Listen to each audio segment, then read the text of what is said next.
Give me you. Give me you. Come on, sing it, sing it, sing it. It's me, you. I want my shout to you. It's me, Lord.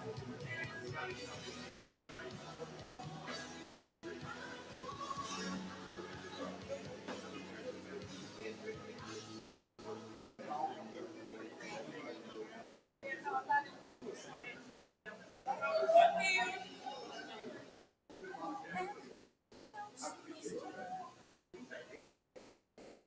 Give me you.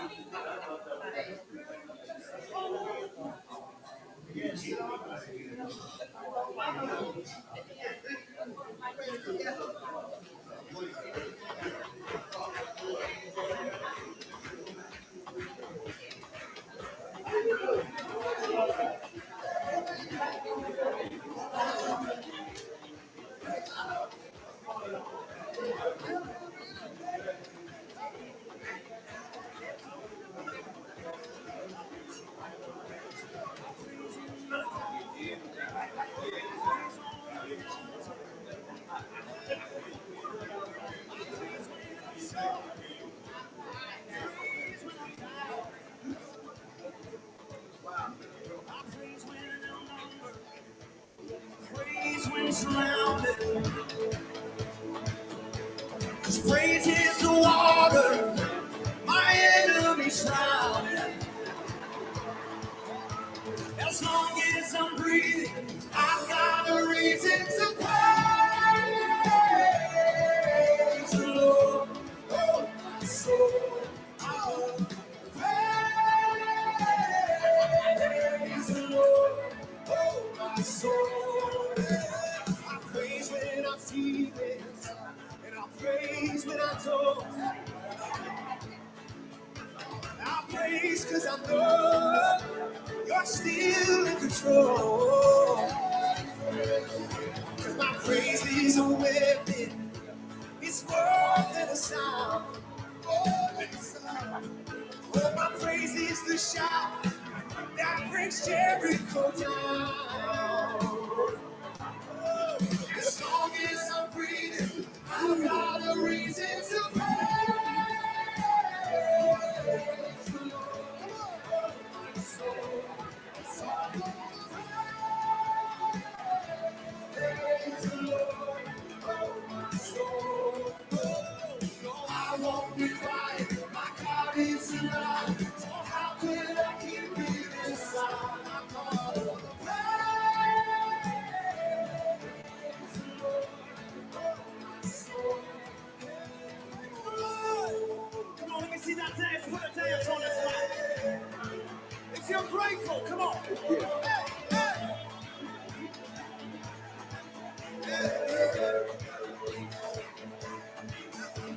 I praise 'cause you're sovereign. Praise 'cause you reign. Praise 'cause you rose and defeated the grave. I praise 'cause you're faithful. Praise 'cause you're true. Praise 'cause there's nobody great. Praise 'cause you're sovereign. You reign. Praise 'cause you rose and defeated the grave. I praise 'cause you're faithful. Praise 'cause you're true. Praise 'cause there's nobody greater than you. Praise the Lord, oh my soul. Praise the Lord, oh my soul. Praise the Lord, oh my soul. Praise the Lord, oh my soul. I won't be quiet. My God is alive. Oh, how can I keep this? I won't be quiet. I won't be quiet. My God is alive. How can I keep this?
Stand against our King. No one can.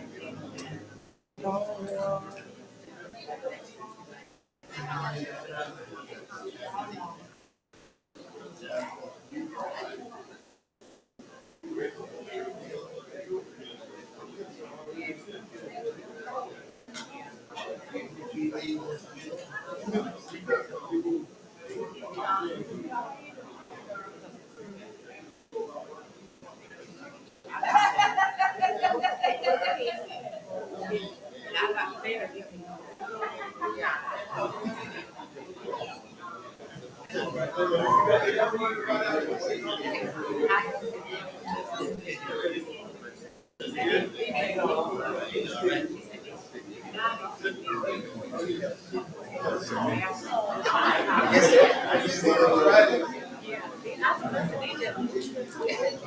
All right, all right.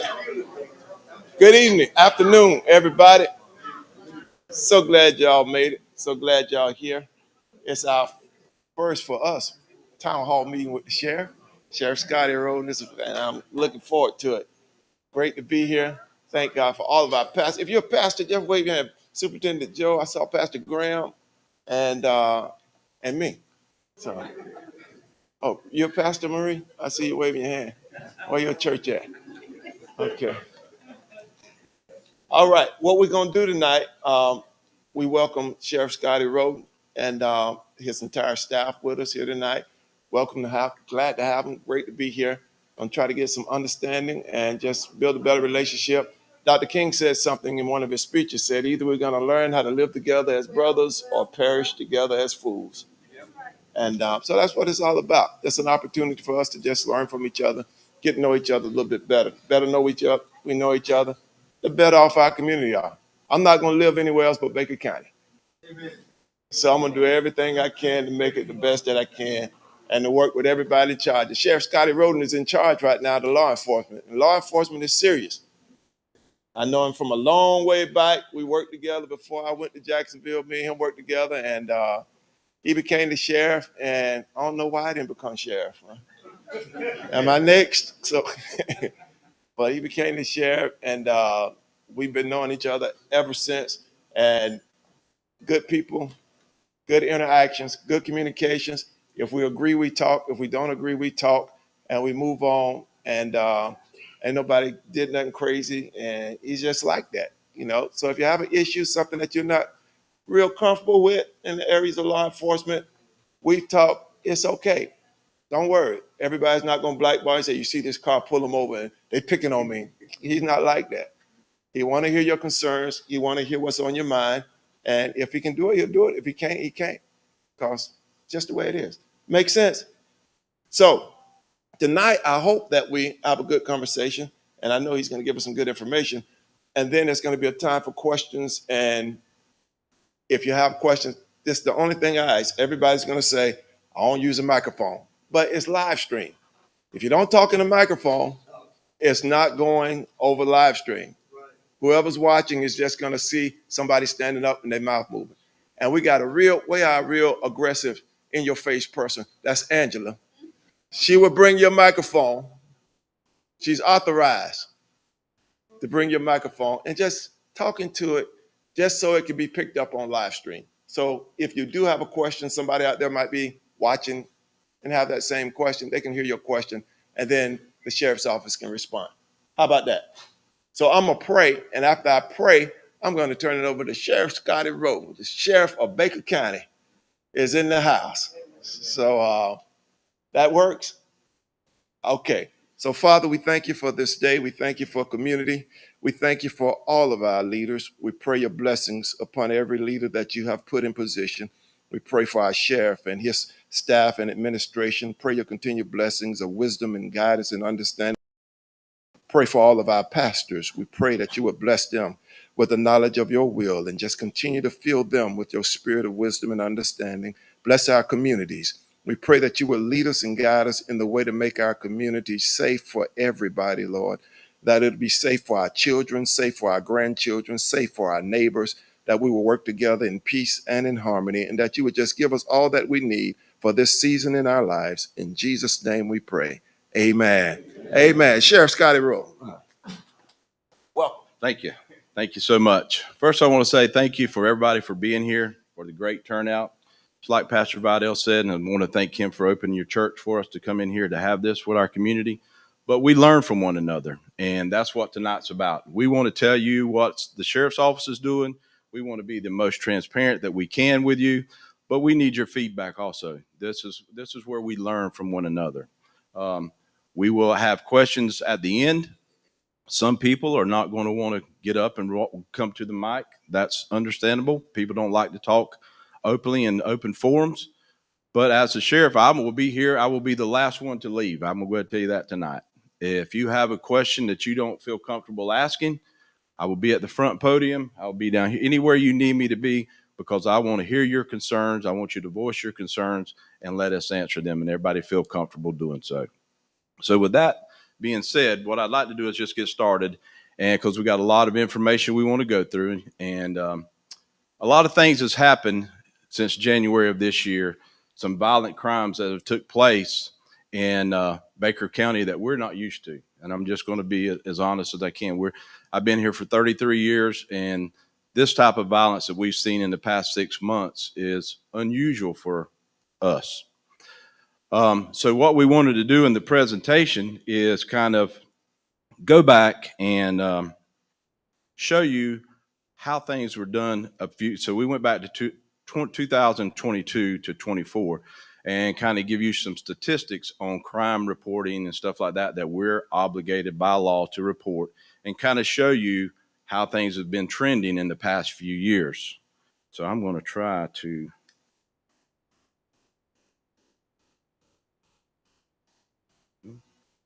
wouldn't you know to mess up on the first try. Where's my slide lady at?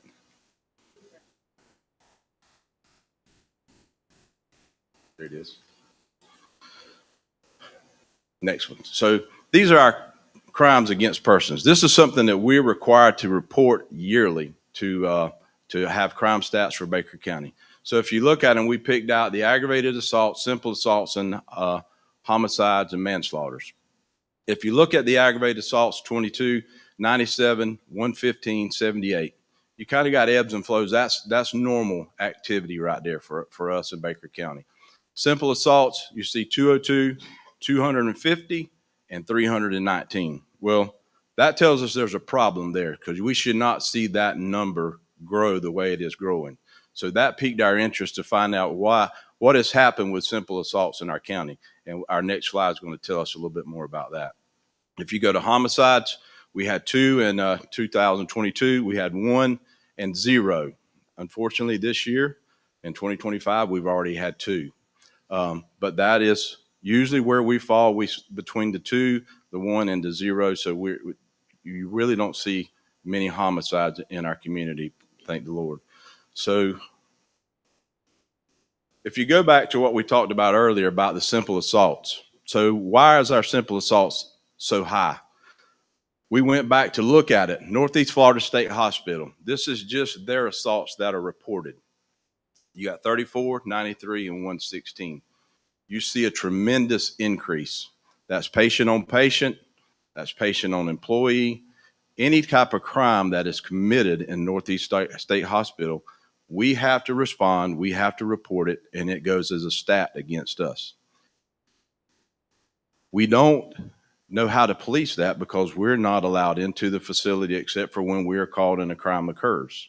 So if you see that, the state hospital assaults It accounts for 29% total assaults across the county compared to 11% in 2022.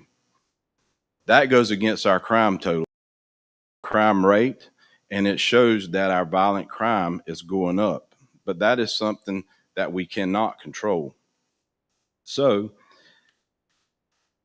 if you go to property crimes, burglaries, vehicle thefts, and robberies, our burglaries again 43, 28, and 30. You kind of see it decreasing.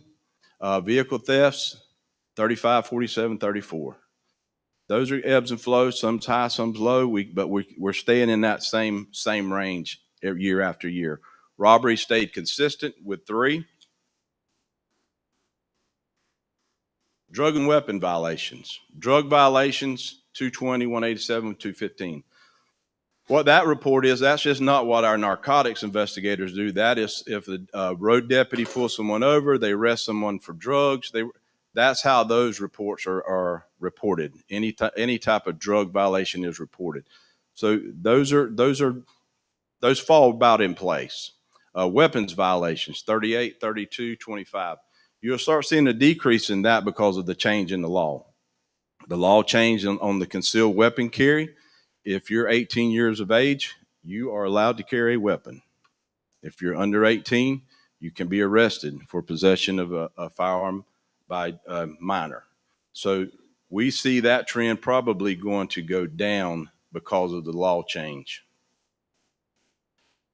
Our overall crime, this is our solvability. You see that the aggravated assaults, simple assaults is our one that's really up there at 59.9%. But if you look at all the other categories that we're looking at, you'll see a decrease in those categories. Except for robberies, they stayed stable across there. So if you look at it and you think about Baker County is still a safe place to live. The job is being done. We have good people that work here. We work very hard to keep our community safe, and these numbers show. And it is a law that we report these numbers. These numbers aren't skewed. They are the crimes that are reported. These are the crimes that's taking place. So Baker County is a safe place to live. But again, we go back to what's happened in the past 6 months. That is unusual activity that we're seeing. This is our clearance rate. Clearance rate is how we solve our crime. 2022, we 54.2. 23, we bumped up to 60.2. To 2024, we went to 80.9%. That number is a good number. Anything over 50, they say, is a good number. Over 50, you're getting really good. And this I credit for the hard work that our men and women at the sheriff's office are putting in and getting out there working and doing the job that the taxpayers are paying them to do.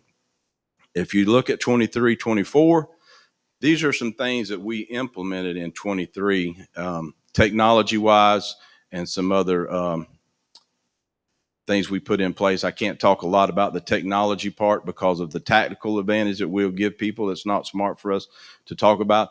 But the things that we're implementing, we are seeing that they are working. And the numbers show it. As I said, Baker County has experienced several violent crimes and gun violence. Ladies and gentlemen, these are our young people. It's just no other way to say it. Majority of these cases, and we're going to go over the things that's happened, is going to be young people. It's going to be an eye opener for people in here, because you're talking, when I say young, I'm talking 13, 14 years old that are involved in some serious things that are ruining their lives. They're ruining the lives of people that are involved in those incidents. And that's what we're trying to get a handle on and make a difference in a young person's life. Multiple shootings, armed robberies, and civil disputes result in several individuals shot and 2 murdered this year. These incidents are frequently involved with local young adults and juvenile males with firearms. Several of these cases are hindered by uncooperative victims and witnesses. When we get a call around there, we have a hard time in any situation to where we have people want to cooperate and tell us. It's like the pastor started talking about. We need people's involvement in order to help us solve crimes and make our community safe. This is a hindrance for us when we go to an area where a crime is being committed. We need cooperation. And that's what we're trying to do, is to build that relationship where people want to come forward and help us. These individuals are consistently armed. I can tell you right now, through the incidents that's happened, through our interviews with people that would talk to us, these guys are not scared to tell you that we are armed. We carry guns. If it's not on me, it's in my vehicle. That's straight out of their mouths talking to us during interviews. So they're not afraid to tell us, because it's not a law violation for them to carry anymore. We have connections with outside gangs: Duval County, Clay County, Columbia County, and St. Johns County. I'm not here to say that we have a gang problem, but I am here to say that we have people reaching out to our youth, our young people, trying to get them to be involved and to be able to come over to Baker County to do things that they know they're not supposed to be doing. So let's go over the shootings that's happened, and this is our first one that started. This one happened on February 21st. This shooting occurred on Hillcrest Drive. This incident occurred by two groups of individuals that were there to fight. This was in the middle of a neighborhood, in the main intersection of this neighborhood. The individuals started fighting. They pulled out guns. They started shooting at one another. Several rounds were fired. Two people were shot, and one was fatally shot at the scene. The ages that's involved in this particular incident is 14 to 19 years old. This shooting occurred on Quail Lane. Basically what happened here was, in the middle of the day, one subject was shot in the lower back. I believe that's one of the reasons we were called, because a lot of these incidents we're not called. We have to respond later after we find out. But we were responded to this neighborhood. These individuals went to a location. The individuals were at their home. They approached the home. Gunfire exchange began. Subject was hit in the back, and just this right here, I believe, was over social media, is what this was actually involving. People talking about somebody on social media. Social media is probably the worst thing that's ever been invented, and I just tell you how I tell other people: Facebook's the devil. These ages are involved in 22 to 56 years old. At this one here, I have a video that I want to show you, and kind of show you what we are dealing with when these type of incidents happen. Can you play the video for me?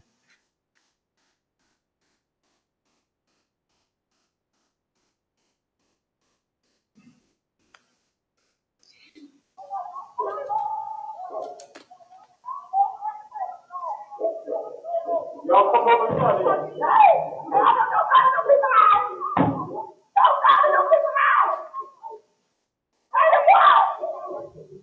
Y'all come over here.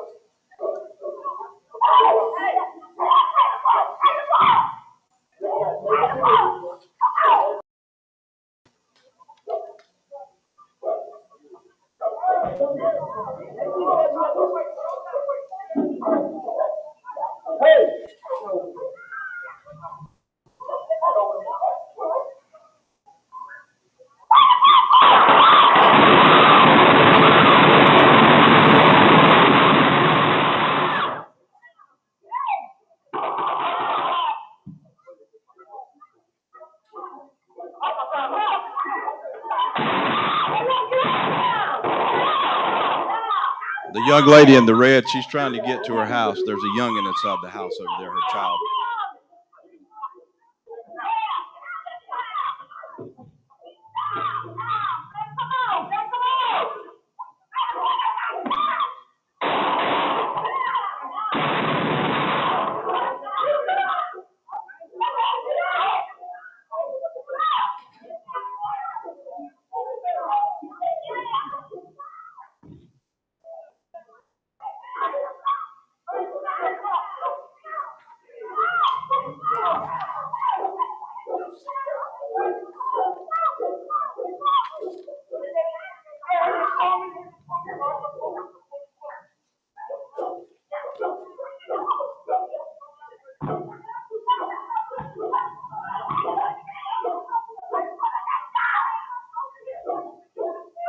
Don't come over here. They shouldn't be not come here. They don't even go through. I gotta go to my house. I gotta go through that. Hey! What's going on?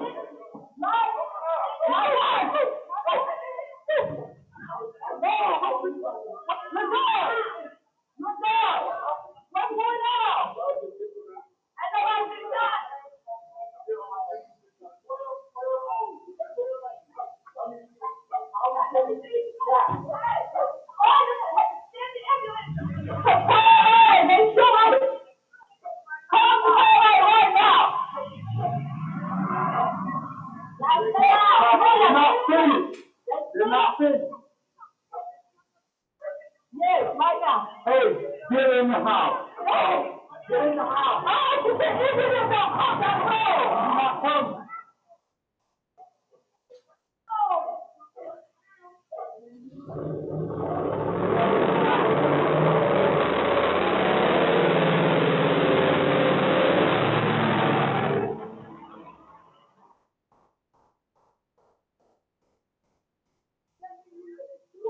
Okay. So I just wanted to show that to kind of give you a perspective of what we're dealing with when we deal with these kind of scenes and these situations. You heard the number of shots. We've just been very blessed in our community that no innocent people have been killed by this type of violence. You go here. This is a robbery, attempted murder that happened at the Royalty gas station. Individual walked in with his younger cousin. I believe it was a cousin. The older gentleman began to steal alcoholic beverages. The clerk seen him attempting to steal. He confronted him at the door. They began a tussling in the store to try to get the merchandise back. The gentleman pulled a gun out. The clerk was able to get him out the door. The clerk was holding the door shut, trying to keep him from coming back in. He began to come back in. He put his arm in the door, and he shot the clerk in the stomach. This individual then left the area. He tried to leave on US 90. We had an off-duty detective that was monitoring the radio at that time. Heard the information go out with a vehicle description. We were able to get this call pretty quickly because there was another gentleman in the store that called us immediately. So we were able to get the information out pretty quick. The detective got behind this vehicle. We pursued this vehicle. They crashed. We were able to arrest this individual and get the firearm that he shot the clerk with. Had it on his person. Ages 14 to 31. This happened shooting into a dwelling off of 9th Street. This individual shot 18 rounds from an AK-47 into a house. Thankfully, nobody was hit. Nobody was harmed. We got a call on this, and this individual got a vehicle description. The deputies were able to see the vehicle. We pursued him for just a little while. They pulled over, jumped out and ran, took the firearms with him. We were able to capture him. We were able to go back and see where he tossed the firearms and collected both firearms. One of the firearms collected in this is involved in another shooting that we just have not got any cooperation with, but we do know that this individual was using this firearm in that incident that happened that we're still trying to investigate. He was 37 years old. This is armed robbery, attempted murder at the duck pond. These juveniles were fighting. This was around 10 o'clock, 10:30 at night. They had agreed to meet at the volleyball courts, and they wanted to fight. From the investigation, they did engage into a physical altercation. Nobody pulled their guns out at that time. When they separated and broke away from one another, The individuals were walking away, going back to the road where they were parked. The young female decided to pull her gun out and shot about 15 times back towards the ones they were fighting with, and struck another mobile home over there. We received this call because somebody in the neighborhood called me. I got a call at the house on this one. Nobody ever called the sheriff's office. So when we went around there and we interviewed them, and then we were able to arrest a 16-year-old girl for the shooting, and her boyfriend was 16 years old. He was in possession of a firearm, and we arrested him for possession underage. This one here, it happened in the city of McClenny on Ohio Street. This person went to UF Shands, and Pastor Vidal knows if you go to Shands Hospital with a gunshot wound, JSO is responding. Somebody from the JSO responded there. They basically, he did not give any information. He finally did say, hey, I was shot in McClenny, not here. And he gave us a street, which was Ohio Street. And after that, he would not cooperate. We went around to Ohio Street to try to talk with neighbors, gather any information, any evidence that may be there. This case is closed because lack of cooperation from the individual that was shot. He was 25 years old. This is another one that happened at the duck pond and at the city park.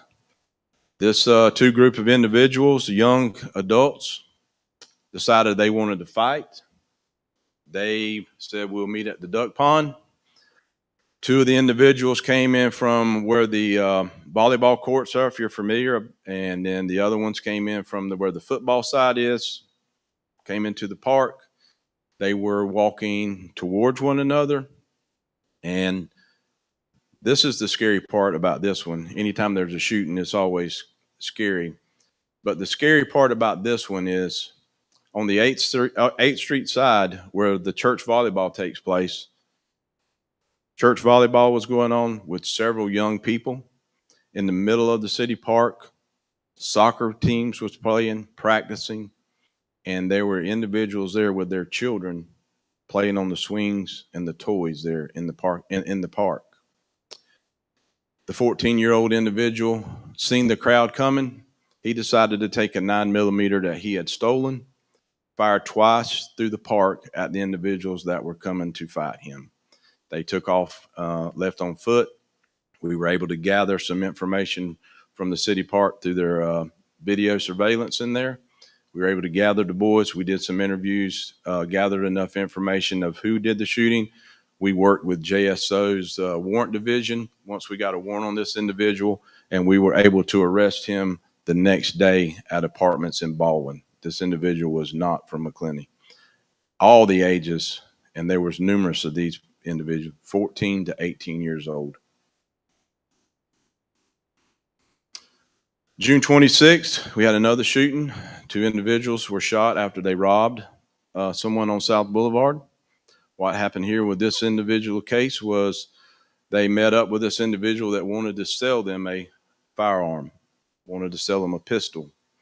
They decided during the communications with the individual, they were going to rob him and steal his gun. They took his gun, slapped him around, and then they drove off and then parked on the Quail Street side. And that made the individual mad, furious, upset, and he was staying on the residence on South Boulevard. He goes into the house out of anger, which is not a good choice. He comes back out carrying a shotgun, single shot shotgun, walks to the intersection of Quail and South Boulevard, where these individuals are parked several feet down the road, and he points the gun at them. At that point, their lives are in fear. We understand that. That is self-defense. They gathered their guns. One of them had I think it was AK in the vehicle. They got out. They shot the individual that had the shotgun. He retreated and started to run back towards his home. him and the 14-year-old boy. As he was running, the two individuals that gathered their guns shot at him 52 times. 52 times. 33 from a high-powered rifle and 19 from a 9mm as they proceeded forward towards him.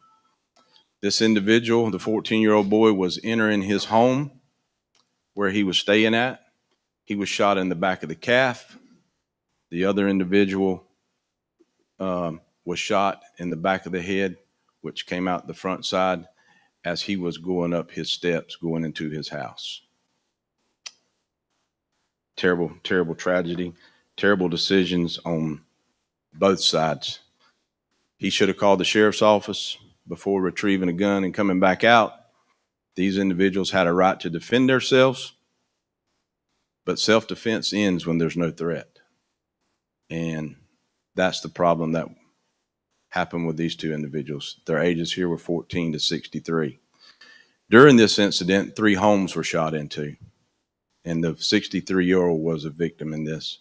They were sitting in their living room and their microwave exploded from a bullet going through the side of their house and going into their microwave. Another home, he was sitting in there on the couch, big plate glass window, bullet came through the middle of it. And then the house where the boys were actually shot, several rounds went into there, and there was 3 individuals living in that home. So in these cases, just the ones I've spoken here tonight that's happened since January, really February to July, 16 individuals were arrested. We seized 18 guns. Charges were murder, attempted murder, armed robbery, and weapon charges. Very serious charges for these individuals.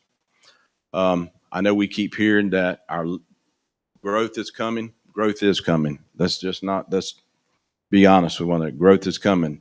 Well, you hear, well, growth is bringing this crime. Out of those 16 people, 14 of them was locals. 2 were arrested. One was 14 and one was 16. They lived in Duval County. So through these cases here, we've done good police work. We've put people in jail that are responsible for these violent crimes. And we've been very fortunate to be able to solve these cases and some of these. So what have we done? What is our plan? So what we have done, this team of people, that apprehension interdiction team, we begin them in October of this year. Me and my administration sit down and we have been trying to figure out what can we implement here to have a team of people to go out to make sure that people that have warrants, problem areas, places that need high presence of law enforcement. So we came up with the apprehension interdiction team called the AIU. Since inception of the AIU, since March the 1st of 24, they did 1,134 traffic stops. They've written 446 citations, and those 3 individuals have arrested 173 people. Those are great numbers by 3 people. This is working. This is what's helping us solve crime. We're going after people that are committing crime. We're going after law violators that need to be put in jail. There's a small portion of people in our community that commit crime. If we don't find them, follow them, do whatever we need to do to get them in jail for violating crimes, crime continues. Small portion of people commit our crimes. I've met with the state attorney, Brian Kramer. I've had sit downs with him, and I've expressed that we need to aggressively go after these people that are committing these crimes in our county and in our city. When you commit a violent crime with guns, I'm going to be blunt as I could be. You need to go to prison. I don't know any other way to say it except for we have been very lucky that innocent people have not been killed. When you fire in that many rounds in a small combined area, there's only one thing that has kept people protected, and that's the Lord Himself by putting a cover over those people that's over there. So we've been fortunate. But Brian, myself and State Attorney Kramer are on the same page, and he sees what we need to be doing, and he agrees. We have got a detective that I signed a MOU with that will be assigned to the FBI Safe Street Task Force. What that does is give us the information from the FBI to come into our community. They help us work cases, high crime, high volatility crimes. We have the access to their database, so it is an extra tool in our toolbox to be able to solve crime, to be able to utilize some of the things that they have at their disposal at that level. We are in collaboration with ATF. I'm assigning a detective to the ATF. Basically, what that does is gives us more tools for our toolbox to make sure we can solve crime faster. This is how we were able to link the gun we took off of the one gentleman that shot into the house 18 times. Utilizing ATF, we were able to use the shell casings and show that gun was used in a separate crime that we're still investigating. So it gives us the capabilities to have more boots on the ground. If a crime happens here of gun violence, they will send their people here, whatever that team is that we're involved in, to help us in any way that we need. But also in return, I send that detective to wherever they may need help at that point in time. It's a win for us, and it's at no taxpayer's cost. That is not a cost for us at all to join these task force and be able to get the extra manpower and the extra tools and the technology that they have.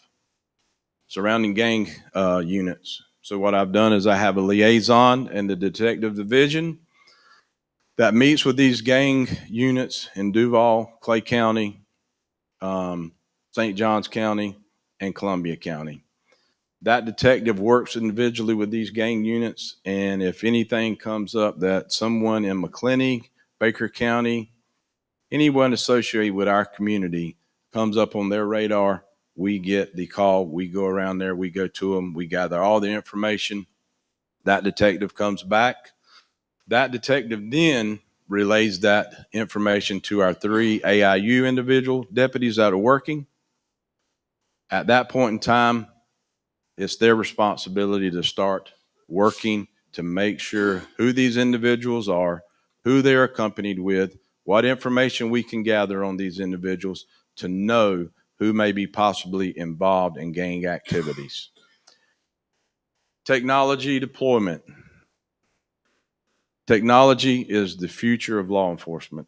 That's the only way I could say it. I can't go into detail about what we're going to deploy, but we do have a plan. We've met with each county commissioner. We met them individually, went over our plan of what we are wanting to do and how we're wanting to deploy this technology. And I feel confident that it will work and it will help to make Baker County safer for us to solve crimes faster, put people in jail where they need to be, and possibly go to prison. Another thing we're implementing once a year, we're going to do a legal firearms course. What we want to do, that is a 4-hour course, free to the public at the sheriff's office. What we want you to do is we're not against people in the Second Amendment, free and right to bear arms. I'm not against that. I think you should. I think you should carry guns. I think you should be able to protect yourself.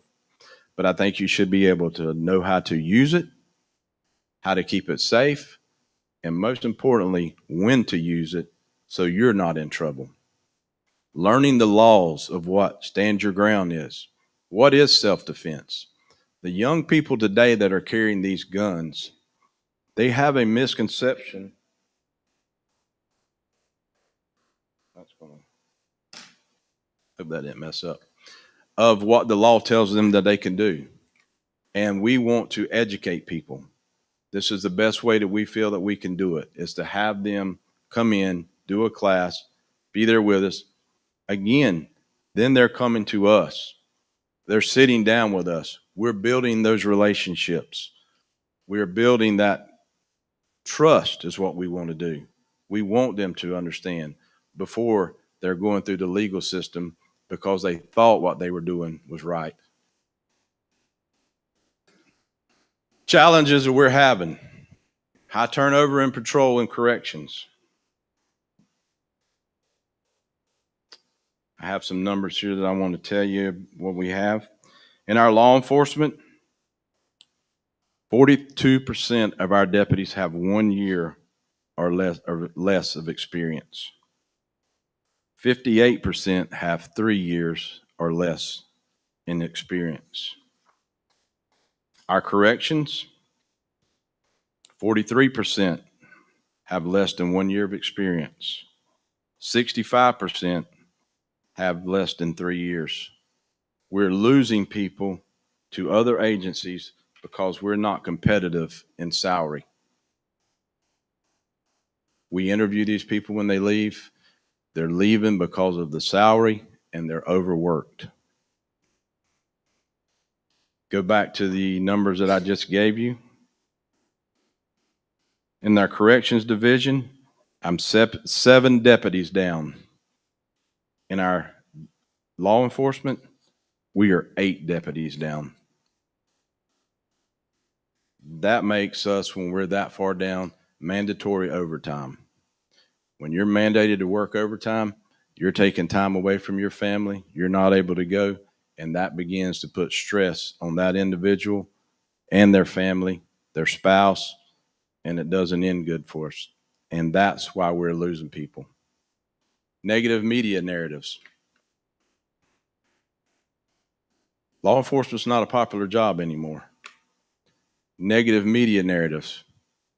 These groups can come in and say anything they want to about law enforcement, about the job we're doing, about us mistreating people, doing whatever lies that they, and that's what it is, it's lies. And the media runs with it. And there's no truth to a lot of them that what they're saying.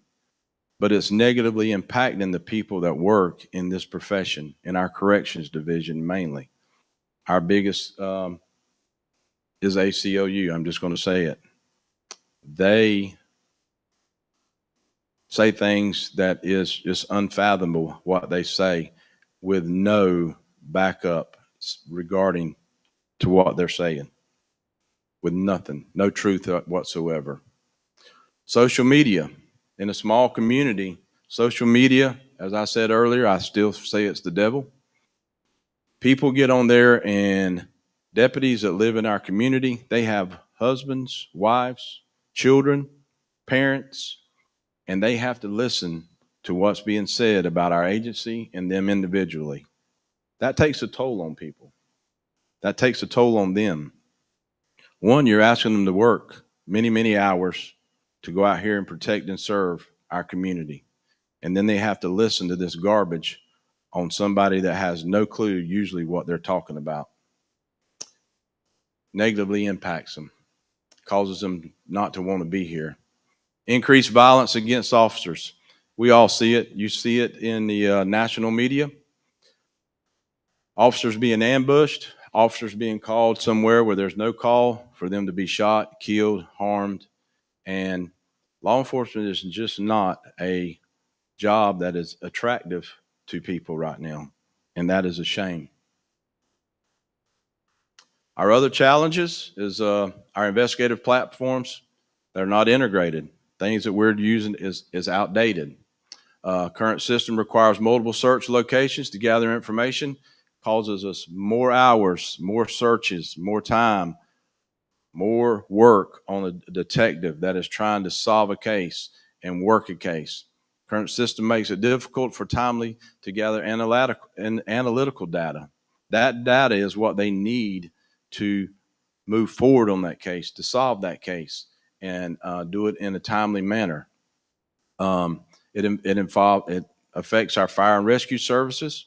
It causes delays in adding our 911 mapping system. This is a big one to me, because it affects each and every one of us in this room, including myself, my family. When you go to the turn in your 911 address, you would assume that once you do your paperwork and you turn it everything in, and this is your new residence, that your 911 address, because if you need services, that we would be able to respond to you. They're entering these addresses every quarterly. You may be there 90 days with us not being able to get to you because of the system, and the current system that we're using right now is so outdated and backlogged.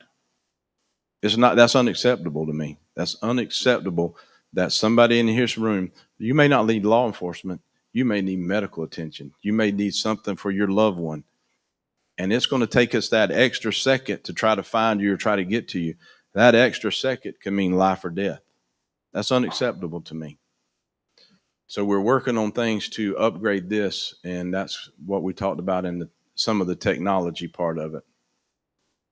Steps taken to address these changes, these challenges. I mean, we have met with the state attorney's office, and the state attorney's office, not the county commissioners. State attorney can't give me no money. I don't know what I'm thinking. But the county commissioners, I met with them one-on-one. We had 2-hour meetings one-on-one in my office. They came and seen us. We went through the things that we needed to do. First thing that we need to do is make sure that we're paying people to stay here, and that is upping the starting salary for a deputy. We're asking that to be $50,000. It's $43,400 right now. So that would help people to hopefully want to stay and stay here with us and grow in Baker County and work here. Because what we're doing is we're losing people, but training, putting the equipment into them, putting the time into them, and they leave within a year and a half, we're losing money. We're losing money by doing that. So we're working with them on the technology part. There's things that we're wanting to implement that we are, if we don't get a call, we're still responding. We're going to know who's coming in and out of the neighborhoods and what roads they're traveling to make sure that we're there. Faster response times means us catching people that are violating and doing wrong. So those are some of this. I skimmed over that technology part, but the thing is this.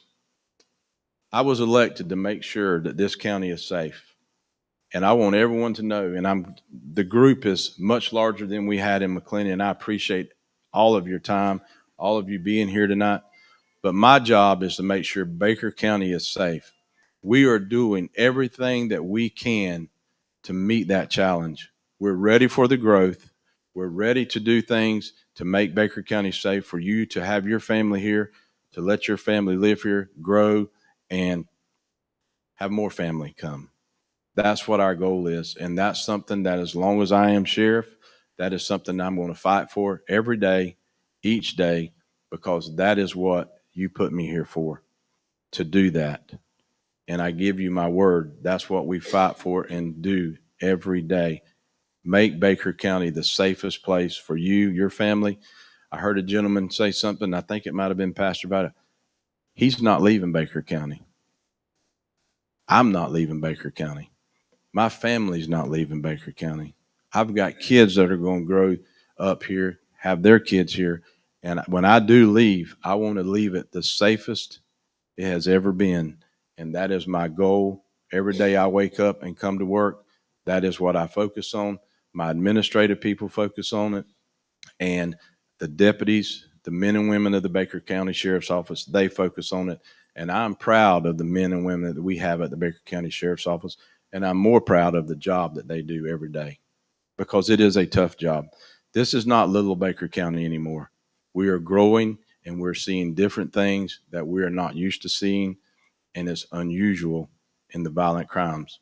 But I think that we can get that, reduce that, and by some of the things that we're trying to implement here, because again, we need to be able to put people in jail that are committing violent crimes and make sure they're not out to commit them again. So with that, I'd like to show you our app. If you have not seen our app, this is something that is new. You can click on the QR code. It will bring it up. It's at the App Store. It is free. Basically, what this does, it alerts you to everything that is going on in the county live at that point in time. There's nothing that's happening at the Baker County Sheriff's Office that you cannot see or get instantly if you download this app. A reason I went with this, I am getting away from Facebook as far as putting people on there that are arrested.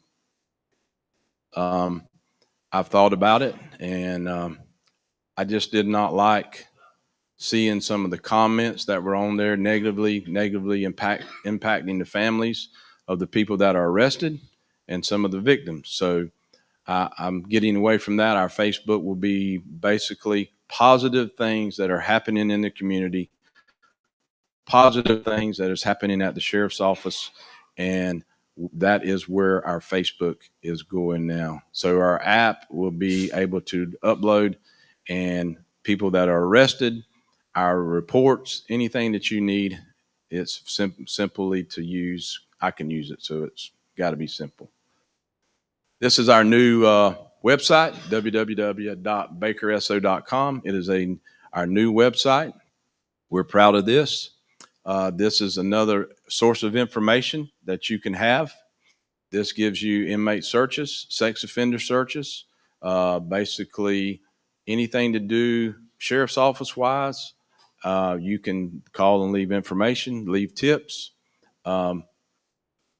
We're proud of our website, and we ask you to use that. And you can always call us if this is something that you're not interested in using. Our phones are always available. My phone, my personal cell phone, is available. Anyone in this room can have it. All you have to do is come ask me for it if you don't have it. A lot of people I see here, some of you do have it. But that is what I am here for. I am here for you as your sheriff to make sure that I am answering your questions and doing the job that you feel that we need to do. So that is something that is available to everyone here. Don't be shy to ask me for it, because you can get it. And I do receive calls all hours of the night, nights, weekends. There's no time off. But you know what? That's why I asked for the job. I knew what comes with the job, and I'm ready and I'm prepared to do that. And I'm ready to answer your questions at any time, day or night, and be there to help you whenever I can. So with that was a lot of information. I hope it was understandable. I hope that you can kind of see the things that we're going through and what direction we're trying to go in to make Baker County better. So if you would like to ask questions, like Pastor Vidal said, we'll have a mic brought to you. You can come up, whatever's comfortable with you, and because we want you to be comfortable. And I'm going to do my very, very best to answer every question that we can and be as transparent as we can with everyone in this room. Anybody have a question? It's never good when you bring a notepad. Well, if you don't write things down, you forget. Yeah, so, I agree. I understand. My name, Robert Demores, and I missed the meeting at CFT. That's why I drove out here. Mm-hmm. But one thing that I'm confused about is the school zones. Now, I know when the lights are blinking, you need to go to speed limit when the kids are going to school. But when the other times, it said like from 8 to 4 p.m., Mm-hmm. do you go the school zone speed limit or the regular speed limits through that zone? So how that works in our school zone is this. In the mornings, when the school zone light flashes yellow, it is the school zone speed, which would be either 15 or 20. It's according to whichever school zone you're in. When the light goes off after that first session of school zone time, it goes to the posted speed that is in that speed limit sign. If it's 30, You have 41. At 41, you will receive a ticket. Okay. And then in the afternoon, it comes on. And then once it's flashing yellow again, it goes back down to the school zone speed, 15 or 20. It's according to which school zone you're in. Right. We have also put times on the school zone lights flashing. You'll see where each school zone time starts and ends. So we're trying to give out as much information as we can to help people to know when the school zone is active and when it's not active. And just to follow up on that, I'm glad you brought it up. I was hoping that someone would ask. But since we've implemented these school zone cameras, we were writing, or what happened, we wasn't writing, but just the data that we were gathering was over 1,300 violations a day. 1,300 violations, speeding in our school zones a day. We ran it, and right before school ended, we were down to 150 a day. I just met this weekend with the company that we've partnered with. Baker County is the highest in reduction at 89%. And we haven't written one ticket yet. It's been warnings.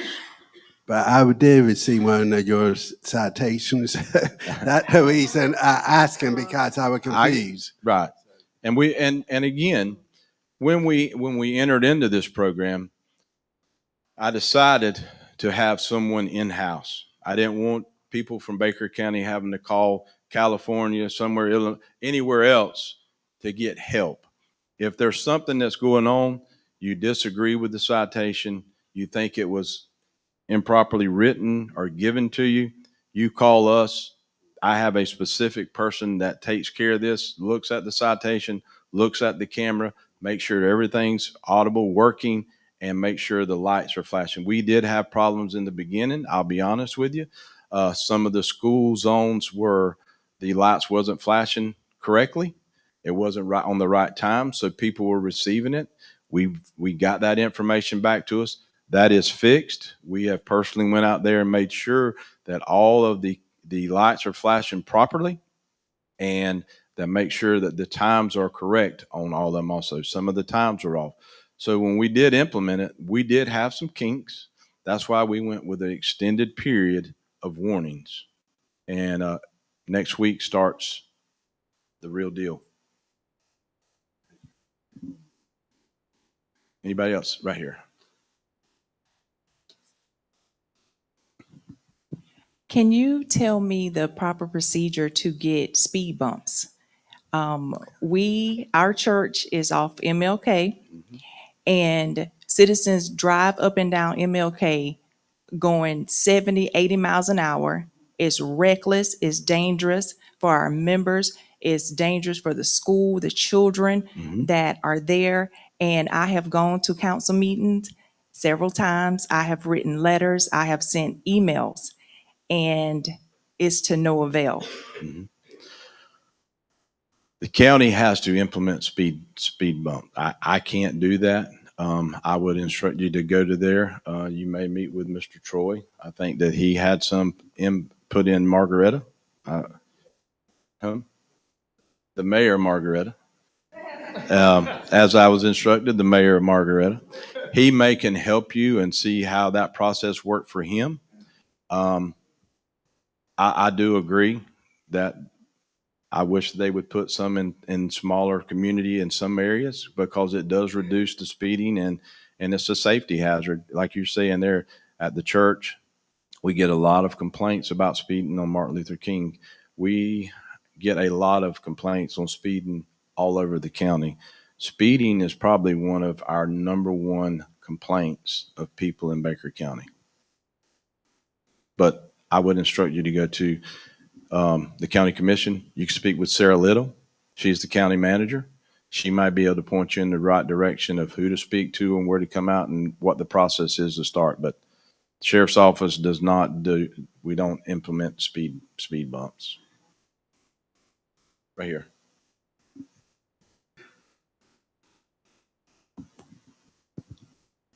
Yeah, I'm Leonard Bones. I'm a city commissioner in McClenny. And one of the reasons they don't recommend the speed bumps is because people have a tendency to you have complaints about messing their cars up too. Mhm. And then when they have those complaints, they expect the city to fix it, Mhm. you know. But I myself, I'm on the same page because I live on Martin Luther King in McClenny, and I have speeding up and down my road all the time. I have seen people go down one road, go down Lauder Street, come up another street, Quail Lane, come back down South Boulevard, and come back down Martin Luther King running 90 to nothing, you Mhm. know. And I live there. I sit in my house, me and my wife, day and night, you know, just hear them coming by. And I understand the situation with the sheriff department being a commissioner of placing the officers in certain places because we are limited, as you just explained, about the officers and the shortage that you have. That's probably why we don't see officers as often as we would like or often as we should because of that. You know, they have other things to do, you know, but I understand that too. And people don't understand a lot of stuff, you know, but there's a reason for a lot of things. And we know, like, I know, and I've had a talk with you Mhm. and Brother Randy about things, and we understand that it takes funds to do the things that we really need to do with our sheriff department. And same thing with the fire department, you know, and we are uh, down very honestly when it comes to our sheriff department and with our fire department, because we know that those are two of the things that we will need and we always need. And we will never do anything to defund those two departments in any way. You know, if it's anything, we would like to give whatever they need because we know that there is a need, you know, but sometimes it's just not there, Right. you know. But we would like to get some of the speeding down and stuff like that. But I want to go back to the first part of this film and what you talked about the shootings and all of this kind of stuff.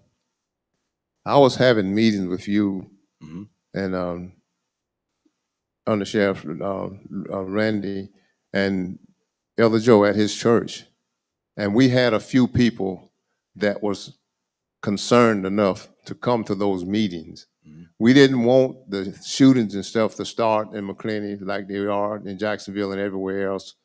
Well, it kind of fell off, and we had a young lady get killed Mhm. right down on Martin Luther King, Right. and you know, and but people didn't have enough concern, interest in that. They didn't show up. They didn't come. They didn't participate in the meetings and stuff. We do have some that are here tonight that did participate in them, That's right. and we didn't want it to happen. But look what happened, and look what's happening now. You know, and anytime I know you young, you say young men, 18 years old, you can carry a weapon, but the thing that you said about learning how to use the weapon, you know, you get a weapon that shoot 30 rounds in 5 seconds, you know, what do you need a weapon like that for anyway? You know, that's my thing. Our young people, they're living in homes with people that, you know they have these things, and it's going to have to come from somebody That's right. talking to them, letting them know that, hey, you don't need that. What do you need that for? You know, if you've got this much uh, ammunition and then this much firepower and everything, why don't you go and talk with the president of Ukraine and see if he's got something for you to do over there? You know, that's the thing that should happen. But why would you want to shoot around and shoot up people that you know, grown up with, and people that you know related to? Mhm. You go out there, fire this thing off one time, and like you said, it's nothing but the grace of God, Sheriff, That's that no exactly one right. was killed for all the shooting going on, the bullets flying everywhere. Yep. You know, and what are you trying to prove? You know, but now and then it comes down to the point where you know got to stand up for them for what they did, and they was dead wrong. You didn't have to do that. You didn't when you went out there with it. You went out there with the intent to do exactly what you went to do. Mhm. You know, but it's only by the grace of God that, when somebody get hit with a bullet, they don't always live. But the ones that did get hit with a bullet, they should be in one of these every Sunday morning and Wednesday night or Tuesday night, thanking God that they're still here. Absolutely. And I've said this before, and with our youth, our young people, I think that the video games, the things that they're seeing, video games, playing, killing videos, shooting videos, and they're playing on their headsets with their buddies, and they're killing one another. Life is not a reset button or a restart button. And that's what they're not understanding. And how do we get the message to our younger people? Because you've seen the numbers. We're telling you what the numbers, what their ages are. 14 years old, 14 and 13 years old. That is just, and I told you wrong. I told you the county, and I apologize. It is a city. So that's Mike Griffiths, not the county manager. But he might be somebody you can start to talk to right there. And I apologize for giving you the wrong information. Yes, sir. Yes, my name is Malijah G. I'm the president of Mike's Up Guns Down. Mm-hmm. I'm also a returning citizen from incarceration after 36 years, 5 months. Mm-hmm. I heard the interesting thing, Mr. Councilman speak about the bullets and of the guns, and you asked the question is how can we reduce violence? I think I sent you and your secretary a call Mm-hmm. to organize a day of peace here in McClenny.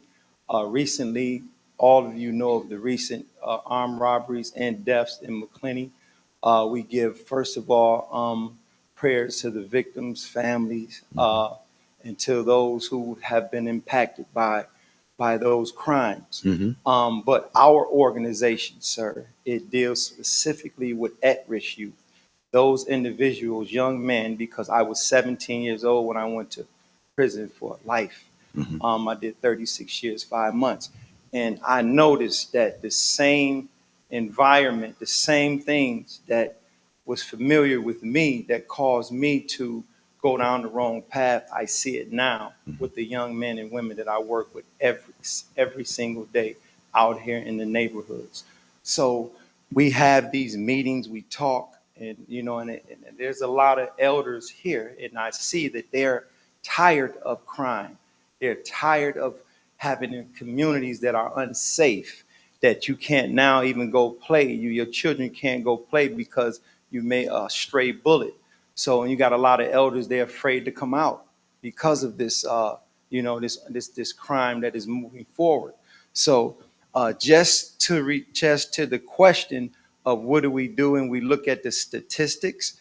I sat down when I first got out of prison last year. I sat down with the county commissioner, Mr. Mike Griffiths, and I spoke to him about idleness and helping me to put together programs and something that can take away the idleness. There's not a lot to do here in McClenny. Mm-hmm. I've went around, I've walked, I've driven, I've spoke to people, I've been to churches, so I know pretty much what is actually going on.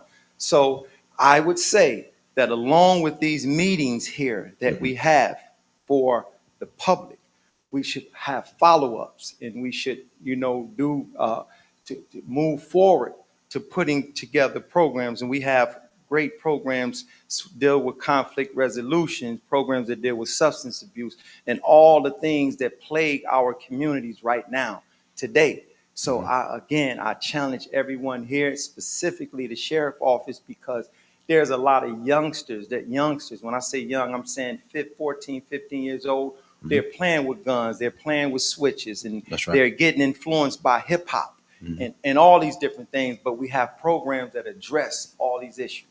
If, we can just, bring the community together, specifically the churches. Right. And we're willing. I mean, like we were meeting, we want to meet. Like we're here today, like we said earlier. It takes a community of people to help us. We are law enforcement. We go out there and enforce the law. But we're not in your neighborhoods daily, nightly. We pass through. You see things that are happening. You see things that are unusual. That's where we need the partnership. I can tell you right now, we will be involved with any community activity that any church has, wherever we need to be. If we can get together, my thing is this: how do we influence the young people to come to our meetings to listen? That's the main question. We as adults right here, we can meet every day. We're not the problems. The young people that are out there doing these things, how do we reach them to get them to stop the activity and the things that they're doing? That's the key question. I don't have the answer. I tell my people, never tell some people that you can't do nothing. I don't have the answer to that. I've searched for it every day, and I try to search for it because we want to reach our youth. We want to see them. We want to see them all grow up to be successful, not to be incarcerated, but to be good citizens and good leaders. They are going to be our leaders when we step down. And I agree. We at the sheriff's office, I'm not going to say I would be at everyone because I have a busy schedule. I will do everything I can to be at one, but they will be a representative of me and the Baker County Sheriff's Office at any meeting, anytime that people wants to make Baker County a better place, and we listen to your ideas. That's what we're wanting to do. Sheriff, I live on Gaston Circle, and I was wondering, what do we need to do to see a patrolman more often? Now I work from 7 o'clock a.m. to 5:30 p.m. Now they may come, through the daytime, but when I get off, I used to see them, but I don't see them anymore. So with that, as you know, we did say there was a shortage, but it's a mandatory overtime. We try to have a certain number of deputies on every shift that comes out there. Our calls for service are expanding. I'm just going to be honest and as open as I can be with you. You see the growth that's coming. With growth comes more calls for service. Our calls for service, we have to respond to those things.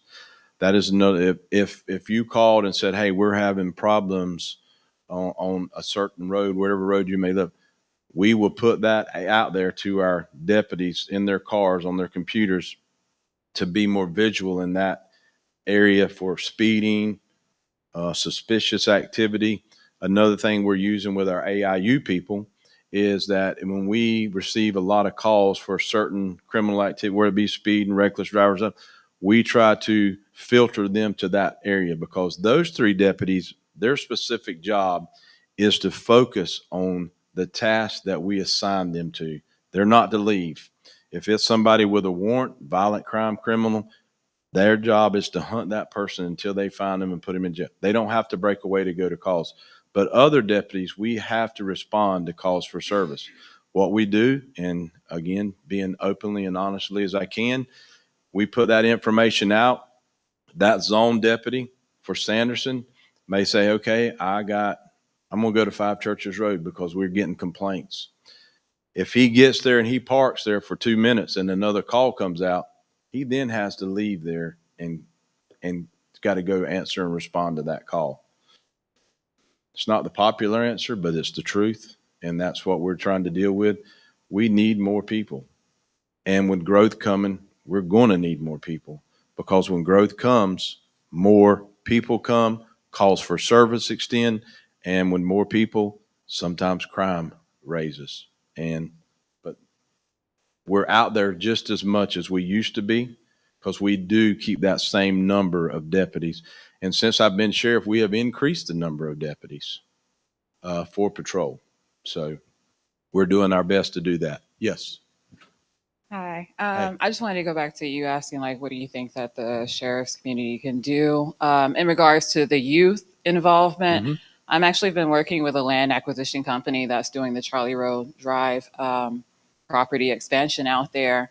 And so I've been at a few kind of meetings that have been talking about the increase in violence and the fear that having more people come to the community will cause an increase in violence. And I think that from just observing what's been going on, the biggest thing is that we're talking about how we can involve the youth, but we really should be talking about how to get the parents involved with their children. Agree with Because that? even if we have these things out there for children to go to and events to go to, and it's been a while since I've been a youth myself, but I even know from my experiences, just being dropped off and then picked up and sent back home doesn't actually help how they may feel. Because I may have this one area that I feel good in, but I'm still being sent to an area that I don't feel great at. And that's because my parent is not involved with me. My parent is not talking to me. Just like you said, you're just putting them in front of TV sets, and most parents don't even know what their children are looking at. And so you're not involving yourself with them, and the kids feel ignored. And even if you take them somewhere and you give them something, we need to get the parents to be more involved. And today, of all times, it's hard to even have a single parent household because they're out there and you're trying to make as much money as you can. Things are rising, costs are rising, so everybody's doing the best that they can. But if we can get back to what I feel like everybody wanted for Baker County, that community style, that village lifestyle, if we can sit there and get parents to have that relationship with their children again, to want to come to these events with their children again, that will create that family environment that we need, that will then in turn create a whole family environment for Baker County as a whole, and get back to that small town homestead that a lot of people, and what I've always heard, I'm Baker County born and raised, that we used to have, and not be scared of each other, and not be scared to send our children out. Because I have an 8-year-old and a 5-year-old that I'm homeschooling, and I want to send them to school, but things like, these 14-year-olds, I live in Middleburg, so I travel, just had a 14-year-old out there kill his mom and his stepfather. Yep. So those things like that are scary. But if we can sit there and invest in the parents to get, then you don't have to worry about the children because the parents are good. So I think that's something that we kind of need to invest in as well, as opposed to just, well, not opposed, but in addition to giving these things to our children. I agree. I think parents need to be more engaged with their children. They need to know where they're at. They need to know who they're hanging out with. Worst thing you can ever give your child right here. The worst thing that you can give your child is a cell phone. But if he does have a cell phone or she has a cell phone, there is ways that you can track where your kids are at. Monitor what they're using and what they're seeing on their phones. But what we do is we as parents get busy, and I get busy. But if he'll sit right there and play that game, it gives me a little time away from him. And I know he's there and I know he's safe, but I don't have to interact with him right now because I'm busy. And that's not the way we should be parenting our kids. And that is something that I agree with you. And again, how do we get kids involved? Parents get involved, and they have to make their kids. You are still the parent. You still can tell your kids what to do. And I know when my daddy told me what to do, I either done it or things on my body hurt. And it was my behind. It's just that simple. Yes, sir. Good evening. My name is William Green, and I've been in Baker County almost 30 years now. I'm on the other side of the fence. The people y'all sent to me, I'm at a correction facility. I do everything I can to help them. I'm going to tell you the false lies in the room here. Them little children we're talking about, them young kids, come from you all. They come to my facility, and y'all send them all that money, they gamble with it. And they start stabbing guys and fighting. So this problem is not a community problem, it's a mom and daddy problem. Fix your own kids. And then I ain't got to fix your son for you, because they come to me, they hear me, but I put them behind the doors. I'm a loving person. I love God, I love people. But if you all can't fix your own house, the prison system Florida cannot fix it for you. Fix your house. Fix your own children. Thank God, none of my children been incarcerated. My mama had 9 of us, and none of them been in prison.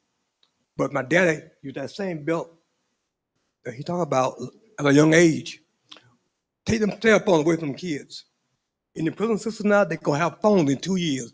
I can promise you that. They already got tablets that we charge from every day, and they go to all different kinds of sites, including porno sites in the state of Florida. Now, we're not as liberal as some states are, but we get there. because I work for a private company and make billions of dollars off of your sons, and y'all send them more money every week, and they gamble your money away. Fix your house, fix your kids. These young kids, they talking about age bracket. Right now, I got 18 to 24-year-old. Next, in January, we're gonna start getting 14-year-old. But they're on a different system. But the company I work for is $1 billion company. A $1 billion company. And people that work there for me, I got about 20 people work for me directly in my unit. I got 306 inmates I'm responsible for, and I give them all I can to help them out to avoid coming to prison. But if you don't do your part in your house and let your child get out of control, don't expect the third floor to fix them, because they'll come back here and be worse than they left because they do more damage in prison. We have a stabbing every day, poking, and we can't stop it. We take them to the hospital. It costs the company money. But we're supposed to help the kids out, but we can't do it because these kids come from the community. And I must commend Baker County. 'Cause I used to track Baker County. Everybody come to me. Baker County, I've been a little bit, I know it's a small county. And I compare to Duval, the cutthroats in Duval over there. Down south, Fort Myers, Fort Lauderdale, got a lot of kids in those areas. But drugs have ruined our community. And I know y'all already know this already. And they create more drugs and more techniques of making drugs. And they're selling drugs. And y'all did a big thing here. I don't know who all voted for that, but they took the Bible out of the school system. They can't pray in school no more.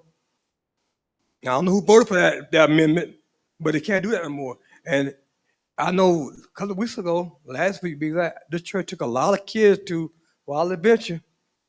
The kids not in church on Sundays no more. When I was coming up, and I'm 75 years old, I'm a little older than most of y'all here, there wasn't an option about Sunday morning. You had to go to church or things at the house. But nowadays, kids stay in the house on them cell phones all day, and we can't look at the cell phone because we can't open the different websites on computers. I don't know how to do it. My son goes on sites. I have no idea how to get there. He got his own private room. But I'm not going to tell you my age again, but we had a family TV. The family got together on Sunday afternoon watch TV. Nowadays, they don't have that. The kids are in one room, and the parents in another room, and might see them every hour. I applaud Baker County because I think y'all doing a very good job in Baker County compared to some of these counties I got. And I ain't gonna pick up my cousin in Duval County, but they got a lot more problem y'all got. Y'all should be thankful y'all for these great kids. But when your kid bring a brand new TV in there, 60-inch TV, and he had no job, actually where his TV come from? Thank you.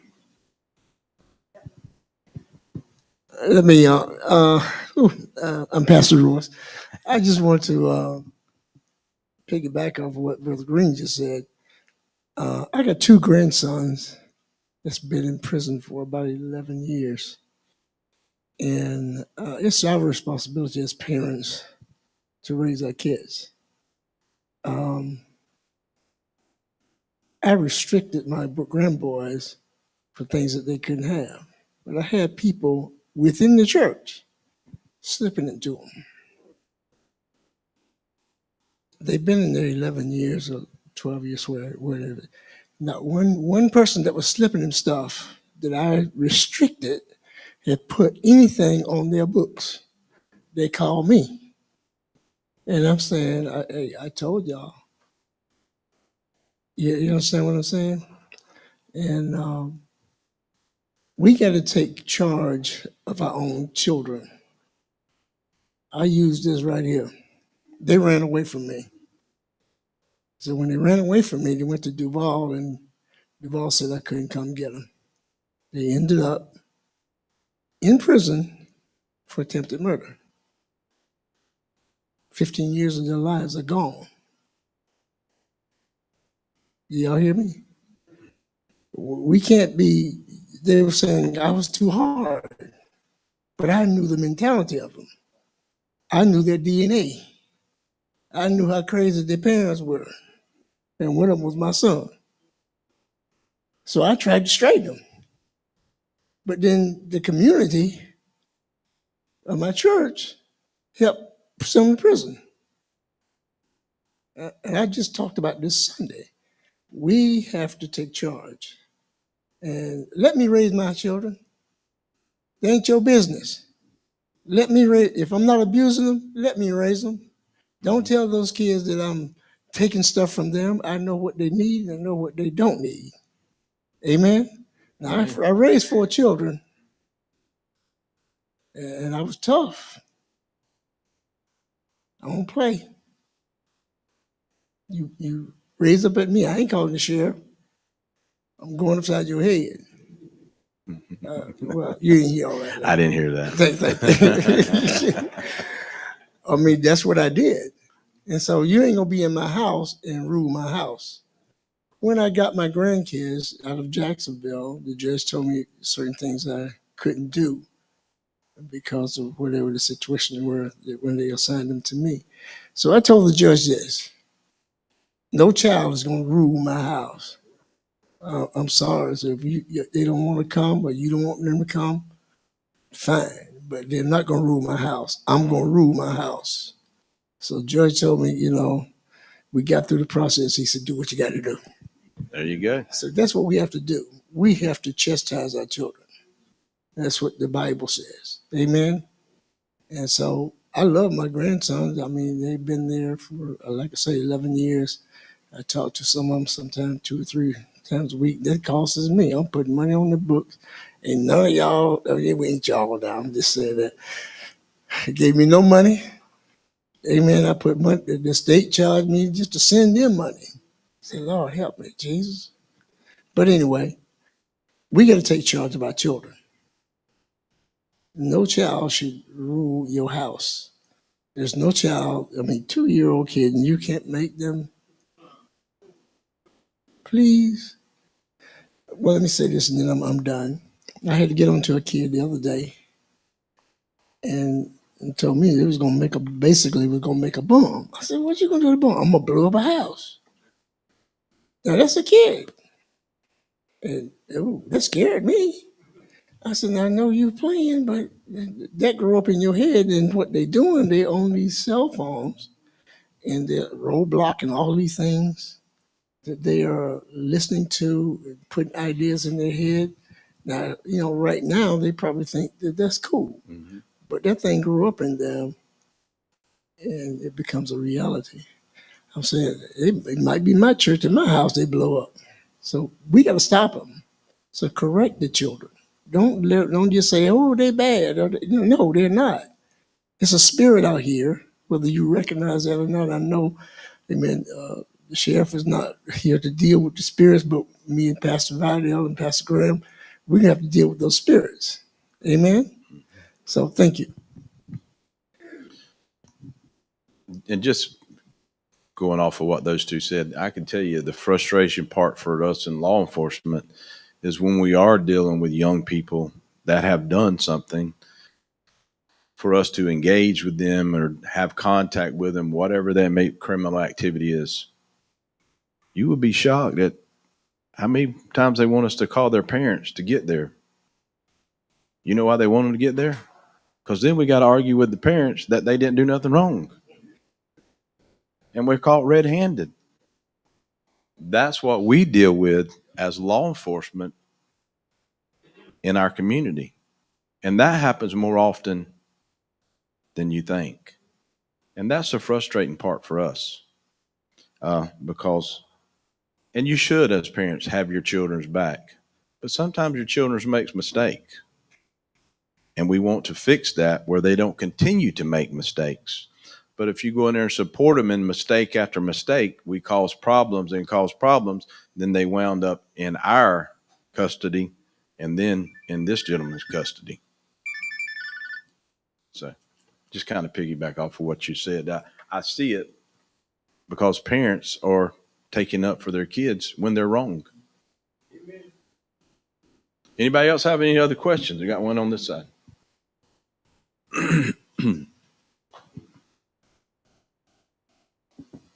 Good evening, everybody.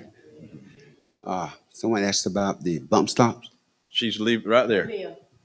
Right there. Okay, bump stops works.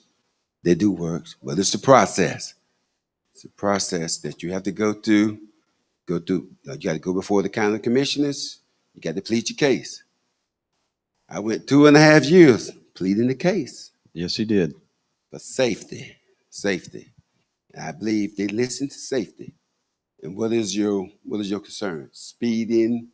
I think churches need it. I'm looking at 5 Churches Road. They need bump stop. That's not my business. Y'all got to, y'all got to fight for that. But I'm just letting you know. I'm throwing it out there. But one of my concerns was speeding constantly up and down Margaret. We got elderly people, 90 years old, and right in the heart of Margaret, driving motorcycles. By the time I called Sheriff's Garden Road and the deputies, they gone. They gone. They never get to catch them. They gone. So he come out, he put out the speed signs out. After a while, they realize it's not a car. And guess what? They're gone again. So then we had a church got plied down. Driving into the church, tore the church down. Come down, park got towed down. Someone got ran over. An elderly lady got plowed in the back coming from church from a motorcycle. Things going on. They just riding up and down, driving fast. So I pleaded my case to the county commissioners. First, they said it was cost too much money. So I didn't stop. We just kept on.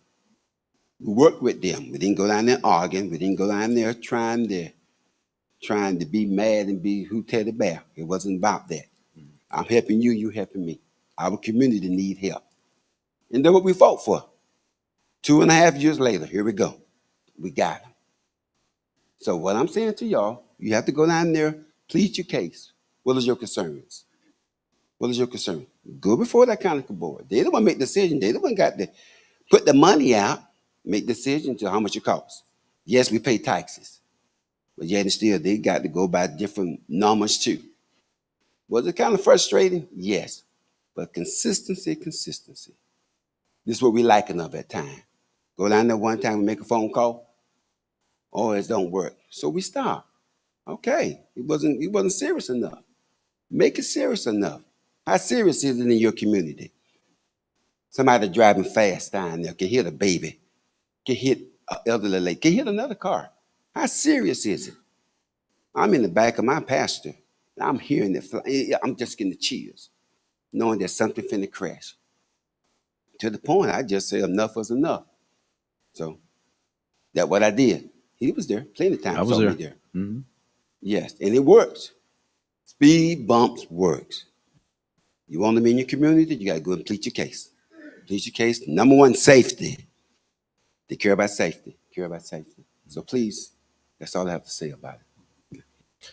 And like I said earlier, speeding is probably one of our biggest complaints that we have in our community. And the commissioners know that. And we are, as an administrative, we're trying to come up with solutions to tackle that. But again, that takes manpower because we do have calls for service. As our community grows, those calls for service increase. Those deputies stay busier. But it is our responsibility to come up with a solution for speeders. That's why we implemented the speed cameras in our school zones. We got 4 roads now that has got an 89% reduction in speed just by thinking out of the box, doing things that the law allows us to do. In communities, it's different. The law does not allow us to put speed cameras in communities. We wish they did sometimes, but they don't. But we do have to come up with some solution, and we are working on that because speed is probably the number one complaint that I receive daily. Sheriff, I may have to talk with you after, but I just want to ask this question.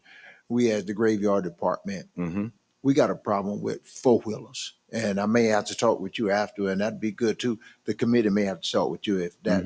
That'd be fine. That'd be great. Okay. 4-wheelers are, again, y'all are not the only one with 4-wheelers, but we do want to try to resolve that problem. I know the problem you're having. We've talked about it several times, but 4-wheelers, golf carts, summertime is terrible. And again, those infractions have to happen in front of us. Just like speeding, we have to and reckless drive. All that has to happen in front of us to be able to enforce it. Yes, ma'am. I've heard a lot of the people here saying, "Oh, the parents need to be more accountable for their kids," and that is true. But I think accountability rolls around to law enforcement too. I can say from being at my mom's house a lot more often than I am. She lives off Ninth Street. I rarely see officers in that area unless a crime is being committed. And maybe I miss them. Maybe I miss the people that are on patrol in the area, but we rarely see them unless a crime is being committed. I live over on across the tracks on the other side, and I see law enforcement in my community just riding through more often than I see them on the other side. And the crimes that I do hear of in my neighborhood are like people breaking in cars at night and stuff like that. So I understand the reason for the patrolling, but I mean, is yes, we need to be more accountable for our children, but it's not always that because our children may be more targeted than that average other children. I mean, you can look at the statistics. Black people are such a small portion of communities, but they're a high percentage of the Black people incarcerated. I mean, a lot may disagree with me, but I just feel like, some of them are being targeted. But as far as accountability, also the 911 operator, I didn't hear that being mentioned in your presentation, and I thought that was going to be addressed.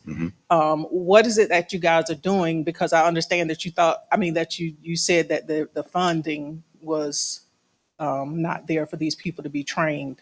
But I think that is something that should be addressed immediately because if I call, I know how to do CPR because I'm in the medical field. But Stephanie may call and she doesn't know how to do CPR. You probably do, but you may not know how to do CPR. When you call 911, you should expect to have someone on the other end that could help you in that way. And I just wanted to know how that is being addressed. So that has already been addressed, and we have in place a plan already that's took place. So if you call 911 right now, you will be instructed on how to give CPR. We have a MOU with another certified agency that call is transferred to that individual, and immediately they start giving you CPR instruction. That has been addressed as soon as we found out that we were not in compliance. That's not something. Go ahead. She wants to answer. So Another a thing that I noticed, all of the resources that you listed that you guys are working with to address crime, I saw nothing that said anything about a community liaisons. And I think that would be a good idea too, to be in the community or to have people in the community that are liaisons with the sheriff department. I mean, KCA, we're working as hard as we can to try to do something. But it seems like an unending battle, but maybe having liaisons in the community, not snitches. we would love to have. I mean, Liaison. we're not opposed to that and having that community involvement with liaisons that feel comfortable coming and talking to us as a sheriff's office. We welcome that. We want to be a part of that because again, that's what we're here for, to build that comfort where you're able, just what you just said. If you're seen talking to the sheriff's office, they think you're snitching and then they alienate you or they say, oh, they're telling on. That's the kind of what we're trying to get away from. But back to the CPR. So that has been addressed as soon as we knew we were out of compliance. There's nothing, and I know what people say, well, they don't even follow the law or whatever. As soon as we knew we were not in compliance, that was fixed immediately. But that does take a process to fix that. It's not just certification of CPR. Our girls are certified in CPR, but you have to be certified again to be able to give CPR over telecommunication. That is expensive. And also what that does is what we were talking about funding. We have to hire 4 more dispatchers because we have 2 that's in there right now that works around the clock, 2 people. With this, once we institute this, there will be 3 in there.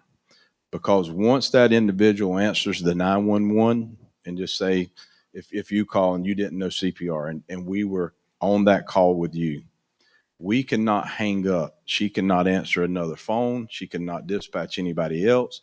She has to, her whole focal point is you giving you the proper structure, the proper technique in order to administer CPR. And it's according where you're at in the county. Let's not fool ourselves.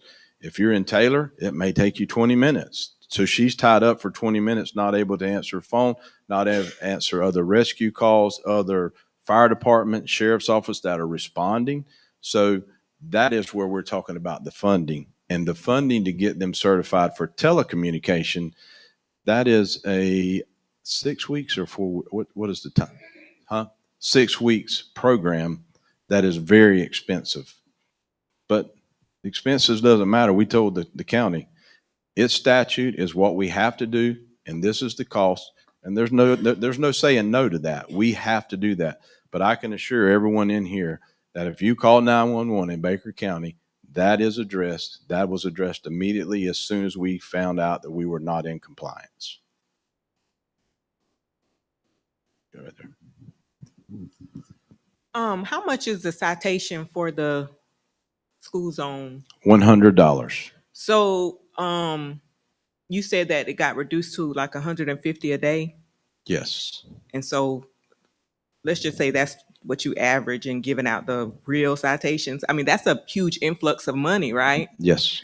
So do you think with that additional funding coming in, is that going to resolve your issue with salary? Not with salary, with some of the other things we're trying to implement, because all that money has to go back to safety.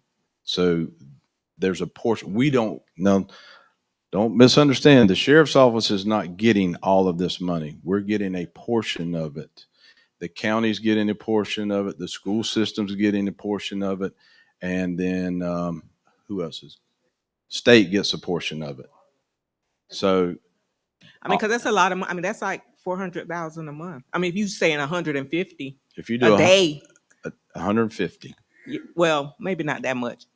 Because do you get them on weekends? You can get No. No, on This only 5 days a week. now let's not misunderstand how that works. It has to be school function days while school is in session.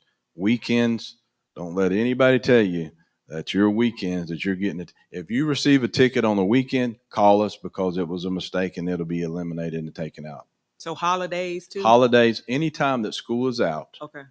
If school is not in session, they will not be issuing citation. Early out days, we have them posted on the school zones. I think it was 11 to 4. So like early out days, it kicks on at 11 and goes off at 4, and we're done. So anytime school is in session. The next thing you have to understand is summer school. If that school takes in summer school, high school, middle school, those will still be engaged in the summertime. But we will be putting out more notification to we didn't put the cameras up to write tickets. I'm just going to be honest with you. We did it to reduce traffic. What is the majority of people talked about here since we've been here tonight in this room? Speeding. How can we reduce it? You can't argue with what's happening with our school zone cameras.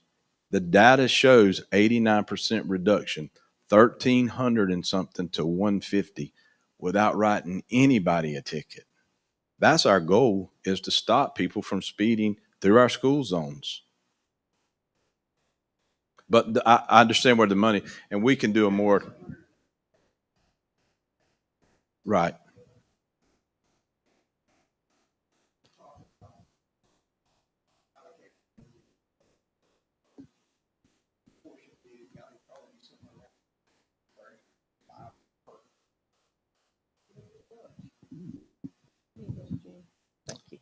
Hey, Sheriff. Hey, how you doing? I just want to speak on this guy's comment and this guy up here on the front row. I moved to Sanderson a year ago, and you're talking about speeding, careless driving, reckless driving, endangerment. Mhm. We have a serious problem here in Sanderson. I live on 229, and I'm telling you, it's just a matter of time before there's going to be a terrible tragedy out here. The four-wheelers, the mopeds are out of control. Motorcycles racing up and down the sidewalk on 229. They start at the railroad track. They go to Tony Givens Road. They make that circle back up 127 up to Dollar General. It's like a NASCAR track they use it for. Okay. And I'm speaking on behalf of all my neighbors on 229 North. It's got to the point where you can't come out of your driveway without the fear of getting smashed or T-bone. Is that what they call it? T-bone, yeah. 3 weeks ago, my brother, who's very handicapped, he turned on Tony Givens Road and went to 127, taking a shortcut. Mhm. And he's a very safe driver, and he knew to slow down before he got to that stop sign. If he had went right up there and stopped, he probably would have been killed instantly. Mhm. These mopeds are running at a high rate of speed. And we have children. I have a 2-year-old that I have custody of through the court system. Mhm. I had to secure my front gate on 229 because it's so dangerous. And every day I won't let her go in the yard and play because I'm just waiting for one of them to come through my chain link fence. Mhm. And I know this gentleman up here, he said he works the graveyard shift. He knows what I'm talking about. And yes, those speed bumps work because I went to Pastor Japan Ruiz's viewing and I found out firsthand just how good they work. And I thought, They man, do work. yes, They sir. do Let work. me tell you, I thought, man, we need these all over the county, you know? And again, Oh my God. It I slowed them agree. down. It slowed me down. I didn't know they were there. And, I'm speeding probably too. And I hit that thing and my car just went. So you're saying when and we I was go like, to 229, we're going to get to see you. oh, yeah. But I'm telling you, I'm not here to, I just want you to know, as law enforcement, we got a serious problem here in Sanderson. And A again, serious problem. I totally agree with you. Probably 229, 125, And probably the worst complaints that we get, 127. So I'm talking about the sidewalks, these mopeds, they are flying. And then just 2 months ago, I was standing on my porch. I watched a motorcycle come down 229 on the sidewalk and on 229 the road, a four-wheeler racing. This is all the time. Mhm. I mean, you don't get on that sidewalk unless you want to take a chance of getting killed. Adults or kids driving? Mostly kids. And there's a couple younger people. I wouldn't say how old they are. They might be in their early 20s. They know better. No. But you don't dare get near that sidewalk because they're going Right. to take your life if you do. And I thought it was. We'll address that. I thought it was I'll against send the some law people. to drive on sidewalks. On the four-wheeler, it shouldn't be on the roadway, period. It's against the law to be on the roadway. You can't be on the roadway Right. with it. It's So, four-wheelers, it's well- side-by-sides, mopeds, and motorcycles. well, that's what the group that I just told about, the AIU people, Mhm. when I have troubled areas like that, I will address that troubled area with them. You will see some activity in there. And if you do have a child that's driving a four-wheeler or a motorcycle on the sidewalk, tell them park it. Because if not, they're going to get behind us and we're going to get behind them and they're going to receive a citation, which is then going to fall to the parent. Again, how do we fix the problem? How do we fix the problem? We can go out there and write tickets. It's not going to cost that young man or young female the money. It's going to cost you. It's going to cost you as a parent. It's going to cost me as a parent. Is that solving the problem? Or taking the keys from the four-wheeler, selling the four-wheeler? It may come to that. But you as a parent have to do that. We can go out there and do that job and enforce the law. But if they keep repeating and keep doing the same thing, then it becomes a parent problem. And that's where we need your help. But we'll get out. We're going to address that issue. I can assure you we're going to address that if it's like you're telling me. And I see a lot of head shaking. I've seen two right here. That's and right here. So that problem we will be addressing shortly. I can assure you that. Yes, ma'am. I hear you, okay? And I hear you, and I heard him. But when y'all stop them on the hard top, then they start coming around my road. And I live on a dirt road off of the hard top. So I can tell when one of y'all are in the community That's right. because I have more traffic on my road. Another thing, the kids with the guns, Yes, ma'am. especially during the summertime. When you bring your family members from wherever, the young children, and you send them out to play, I don't know where they're getting the guns from, but they also come on a piece of property next door to me. And they wake me up some mornings, especially on the weekend, with these guns. And I've called the police. Well, I call you guys police, but I've called the sheriff and the deputies, and they told me as long as they're on whomever's else property, there's nothing I can do about it. Because I can't say who she allows on her property or who she allows on her property. Okay, so I stopped calling. And we was talking about the lights and the speeding. When you're going down 90 towards Jacksonville, that flashing yellow light, On 90 right there, the Walmart DC. no, this is on 90 going towards Jacksonville. Is that 90? That's Walmart DC is on at the warehouse. Before the warehouse. There's a flashing light, like a school crossing. Mm-hmm. East Boulevard. Okay, are we supposed to slow down for that? If it's flashing, I would slow down. Yes, ma'am. Well, almost got my behind hit for slowing down at that light. We'll check on that too. I do want to look at that and make sure. Okay. But on the shoot, if they are shooting and it's in a safe manner, we come out there and see that they're safe. It is not against the law for them to target practice and shoot a weapon, as long as they're on the property that they have permission to be on. If they are underage and they're out there, then what we would do is take them to their parents and tell them, explain to them, this is what needs to happen in the future. Well, see, all the time I can't tell what age they are, and I most agree. times they are young kids. And I would encourage you to continue to call us. Let us continue to go out there and see what we can do. I mean, we can't stop it every time, but if they see us coming out there, that may deter them because they don't want to see us either. I'll just be honest. They don't want to see us showing up, interfering with them, shooting their guns. So.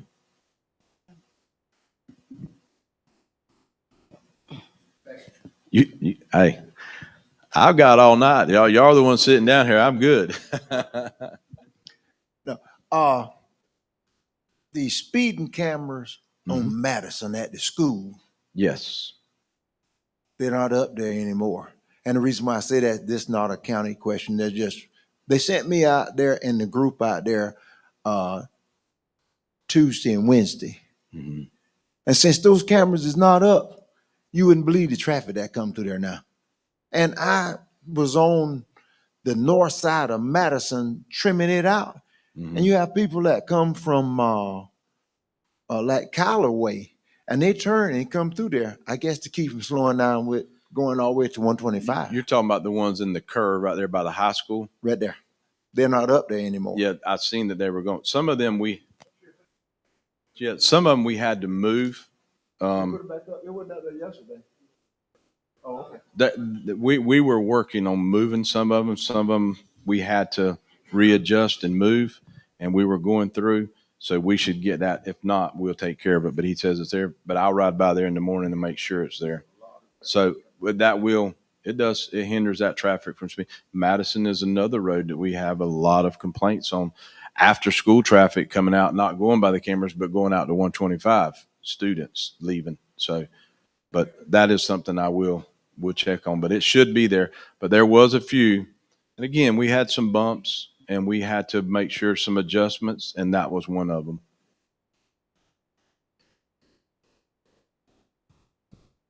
Anybody else? I got a mic right here. I'm the pastor. I got my own mic. Don't do that. I'm scared of a man's got his own mic now. Hey, Sheriff, just real quick, can you just touch on anonymous reporting? Because you're not always on Facebook. A lot of people are on Facebook. They see them yakking back and forth with each other. They know something is getting ready to happen, like they're going to the duck pond or they're going somewhere. Can you just touch on how they can let the sheriff's office know what they saw on social media or what they heard about social media and remain anonymous? And remain anonymous for that. Yes. So one, if they call me directly, it's then transferred to whoever department it needs to go to. You can call the 2861 number, ask to speak to a supervisor, and remain anonymous. And again, we want people to be comfortable because, like you said, they see it before we see it, and if we can get that information, it can get us there faster to the location where the crime may be occurring or the altercation or something.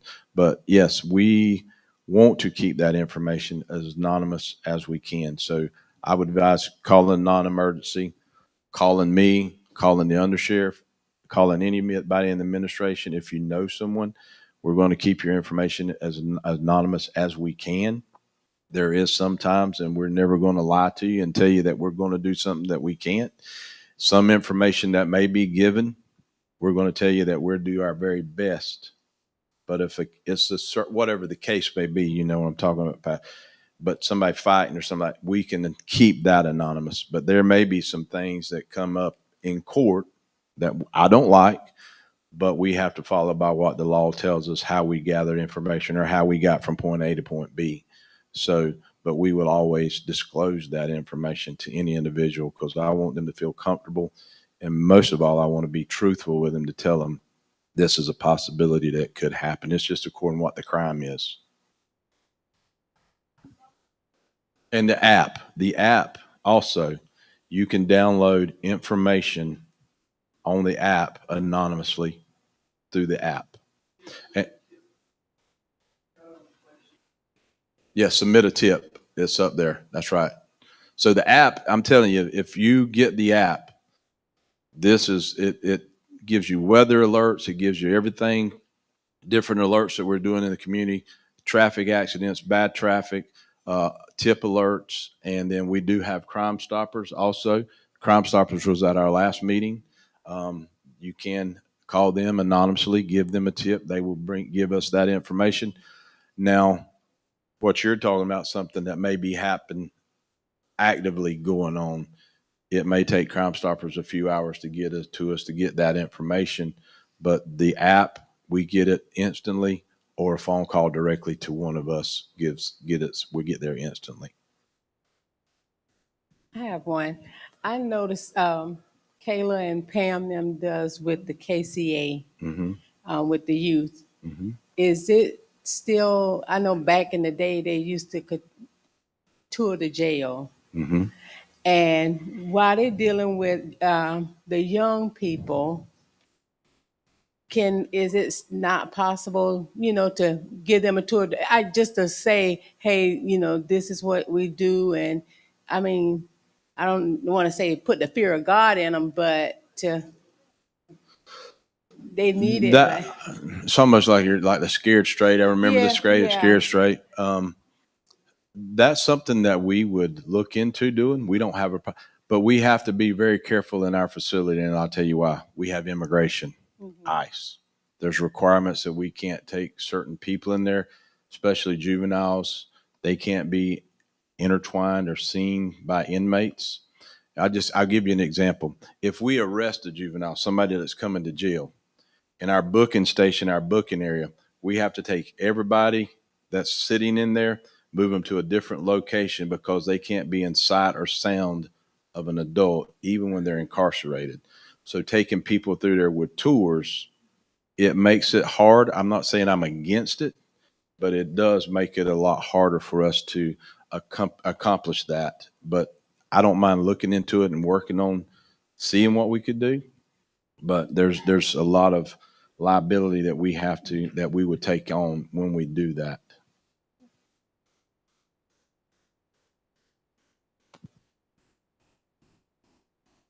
Anybody else got anything? Any other questions? And again, if you're not comfortable standing up, I will be here. I'll be the last one to leave, and I'll be glad to talk to you. Again, I'll be glad to give you my cell phone number. I want to be able to be accessible to you because that's my job. I want you to feel comfortable calling me. Never think that it's a bother, because that is my job, and I want to be here because our number one goal is to make Baker County a safer place for you to live and a safer place to raise your family and your kids. So that is our goal. That will always be our goal. And accessibility to the sheriff is what I was elected to be. And that's a promise I made, and it's a promise I will keep. Anybody else got any other questions?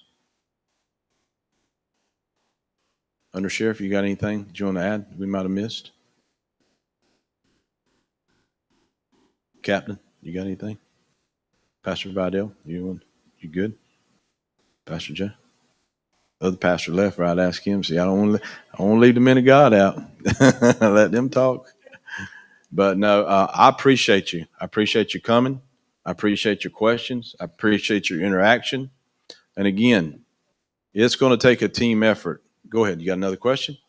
A question is, did you mention anything about the shooting last night? And I guess somewhere in McLean? We had one in McClenny last night, and we are still investigating that. That is going to appear to be a young juvenile, 13, 14 years old. We have collected the gun. We have not made any arrest on that yet. Cooperation is very limited there, but I can tell you that the gun that was used is, we found it today. We took it from a residence. And again, that is going to be youth that are in a range of 13 to 15 years of old. This happened last night. South and Quail. South and Quail.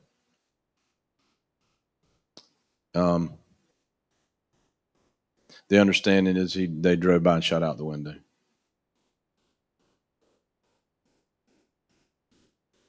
But it wasn't that we were trying to keep that. We usually don't talk about things that are under investigation like that, but I will give you the information of what I do know now. No, you're fine. We'll be here. Hey, my mom is 77 years old. Yes, ma'am. This woman had been on her knees, and she can't get on her knees and pray. Whoever doing the shooting, hey, she shouldn't have to get on the knees to dodge a bullet. Mm-hmm. This stop on South and Quail will have to stop. We've been on there since 1973. Stop it. The shooting got to stop. It was one last night. She calling me, but Mama, I'm like Miss Page. I'm on the other side of the tracks. Mm-hmm. I'm in the shower. Get in your bed, lay down. That's all I could tell her. You know what I'm saying? So these bullets flying, it ain't too cool. You know what I'm saying? I agree. And again, just because it's out there, nobody should live in fear in their own home. Nobody should live in fear in their own home.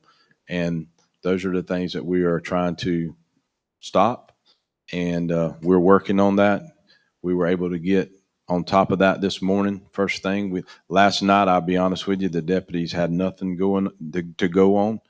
We received some information anonymously, and we began working that information, and we were able to get to the gun that was used and get it off the street, so they can't use that weapon anymore.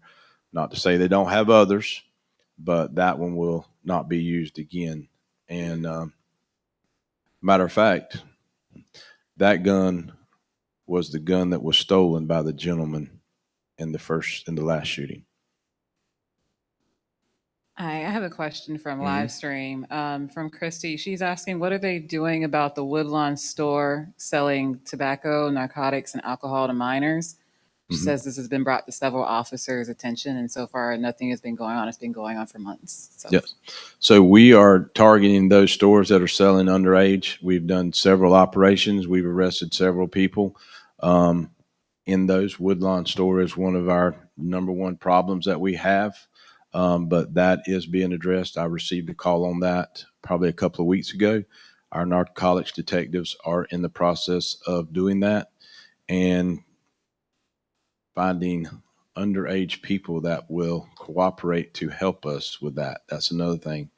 In the violation of the law, it's selling to underage people. So we have to have cooperation from those people with permission from their parents.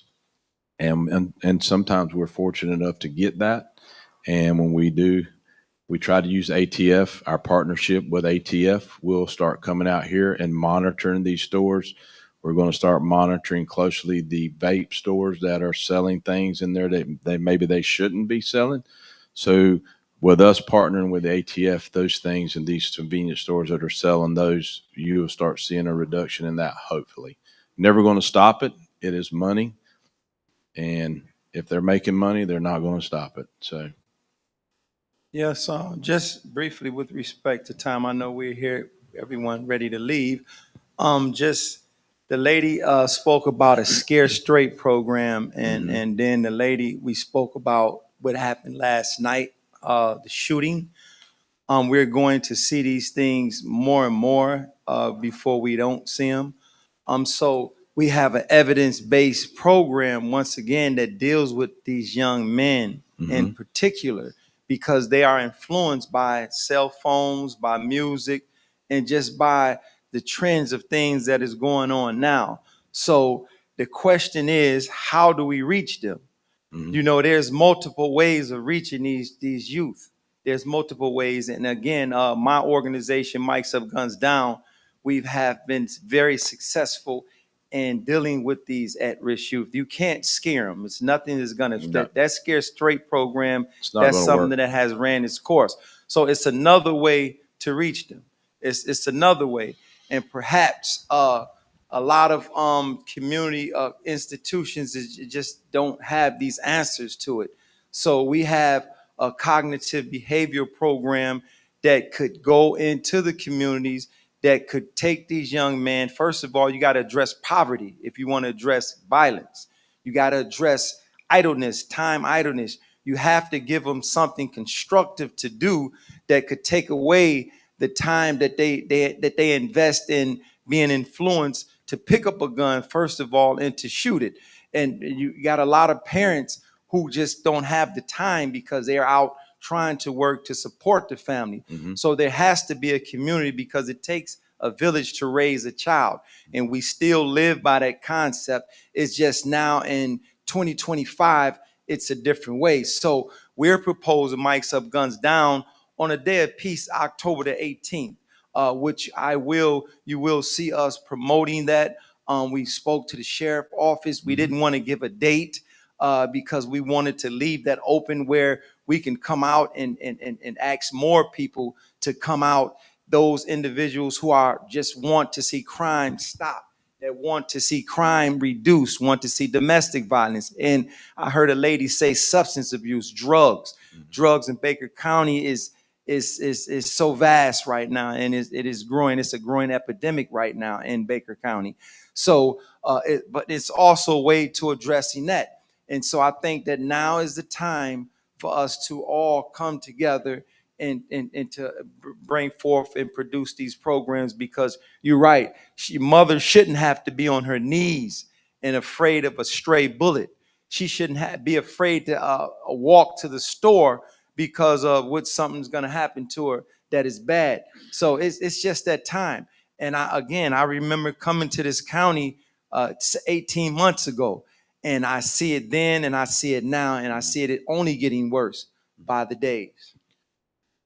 And those things we're addressing, I know with the drugs the issue, I know what you're saying, but we have been fighting the drug issue and going after people that are bringing in that poison to our community.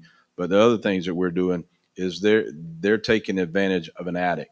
An addict is an addict, and it's going to go do whatever it has to do to go get the drug of choice. So when these people are arrested, we have already in place things in our jail, in our community, the Hope Center, Teen Challenge. We have partnered with these individuals. We have ministers inside our facility. I have 2 pastors that work there. So we're giving them the tools to want to get better, to beat their addiction, and we're seeing some progress. We're seeing progress. Um, Drugs are going to be in the community forever. We're never going to be able to stop it. That is just a cold, hard truth. We can try our hardest to reduce it and deal with people that are bringing it, selling it, distributing it, putting them in jail, putting them in prison. But if we can cure the addict that's buying it, that reduces the money that they're making. We're seeing progress in it, and I'm proud of the progress that we are making in our community. And these are all faith-based things that we're seeing. The addict or anybody else is not going to change unless they change their heart. And their heart is being changed by Jesus Christ. That's what it takes. And that's what we're pushing. That's what we're sharing. That's what we're telling people. And they're going to fall and they're going to make mistakes. And people from the Hope Center, these ladies call me. I need to get in there. I need to see them. We want to show them that we still love them. We want them to know a mistake is a mistake, but it doesn't have to fall back into what. So the things that we are doing is working. It's not probably working at the faster pace that we all want to see it and me through, but we are making a difference when it comes to the drug problem we're having. I feel confident in that. Go ahead, Keith. So I got a couple of things to touch on, and it might be unpopular, but I worked the best job I've had since I've been a law enforcement officer at school. But I teach these kids as a young kid about accountability and consequences. Believe it or not, they need it and they want it. They respond to that. So when we talk about the programs, are we talking about showing these kids and telling these kids about accountability and consequences? Because trust me, I've seen kids listen to that and respond to that. So, and another thing, Pastor preached on this probably, I don't know how long ago. I was actually listening. My bad, Pastor. You know I love you. But anyway, these kids, we're talking about 13, 14, 16, they don't have a mortgage. They don't rent no houses. So they laying down somewhere. So that means it might not be y'all's houses, but it's somebody else's houses. Why you let them come lay down in your house? You know they did wrong. You know when your kid is in trouble. And might not be anybody in here, is what I'm saying. But if they in them streets and you know they ain't in your house at 9:30, 10 o'clock at night, and you know who they hanging with, and you know they done got in trouble, and they run to your house and lay down, or run to your house and try to hide, why are you opening that door? Phyllis Parker was sitting up there. I stole a piece of caramel. I'll never forget it. She took me right back to the Royal Now the Kangaroo. Gave me the money to pay for it, but I had to sweep that floor. Accountability and consequences. I agree. Does anybody else have anything? Any other questions? But anything that whenever you have your event, we want to be a part of it.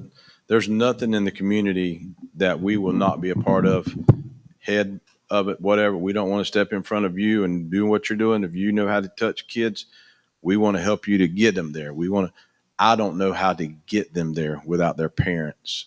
That's where I don't know how to do that. And churches, anything that we can do, monthly meetings, yearly, quarterly, whatever it may take, we as a sheriff's office have to have buy-in from the community to make a difference. We need you. We have to have you. But first, you have to trust us. And I hope that's what we've demonstrated through the years, that you can trust us. That's what we do, try to do every day. Are we going to make mistakes? We're going to make mistakes. But I'm going to tell you who the first one is going to be in front of the mic telling you that we made a mistake. It's going to be me. And I'm going to tell you we're not going to make it again. The same mistake. Not going to tell you we're not going to make a mistake. We're human beings. Just because we wear a badge and gun doesn't mean we're anything perfect or anything. We're human beings. We make mistakes. but we fix them and we don't make the same ones. Because if we're making the same mistakes, probably don't need to be in this profession.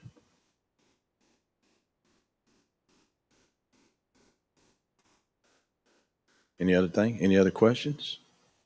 Like I said, I'm yours until you get tired of me. Brother, he says you're tired of me. But I do appreciate it. I appreciate everybody coming. I appreciate the questions, and I hope that we can do this again. I don't know if it's ever been done before, but it's something that we will continue to do because we need that interaction with our community. And I appreciate every one of you coming out. I appreciate your questions. I hope we were able to answer them. We answer them to the best of our abilities and the most transparent that we can be. And that's what we will continue to be. So thank you again. And if we don't have any further questions, we'll dismiss. And I will wait to see who wants to come up. Like I said, people may not be comfortable. I have no problem waiting here and being the last one to leave. Thank you again.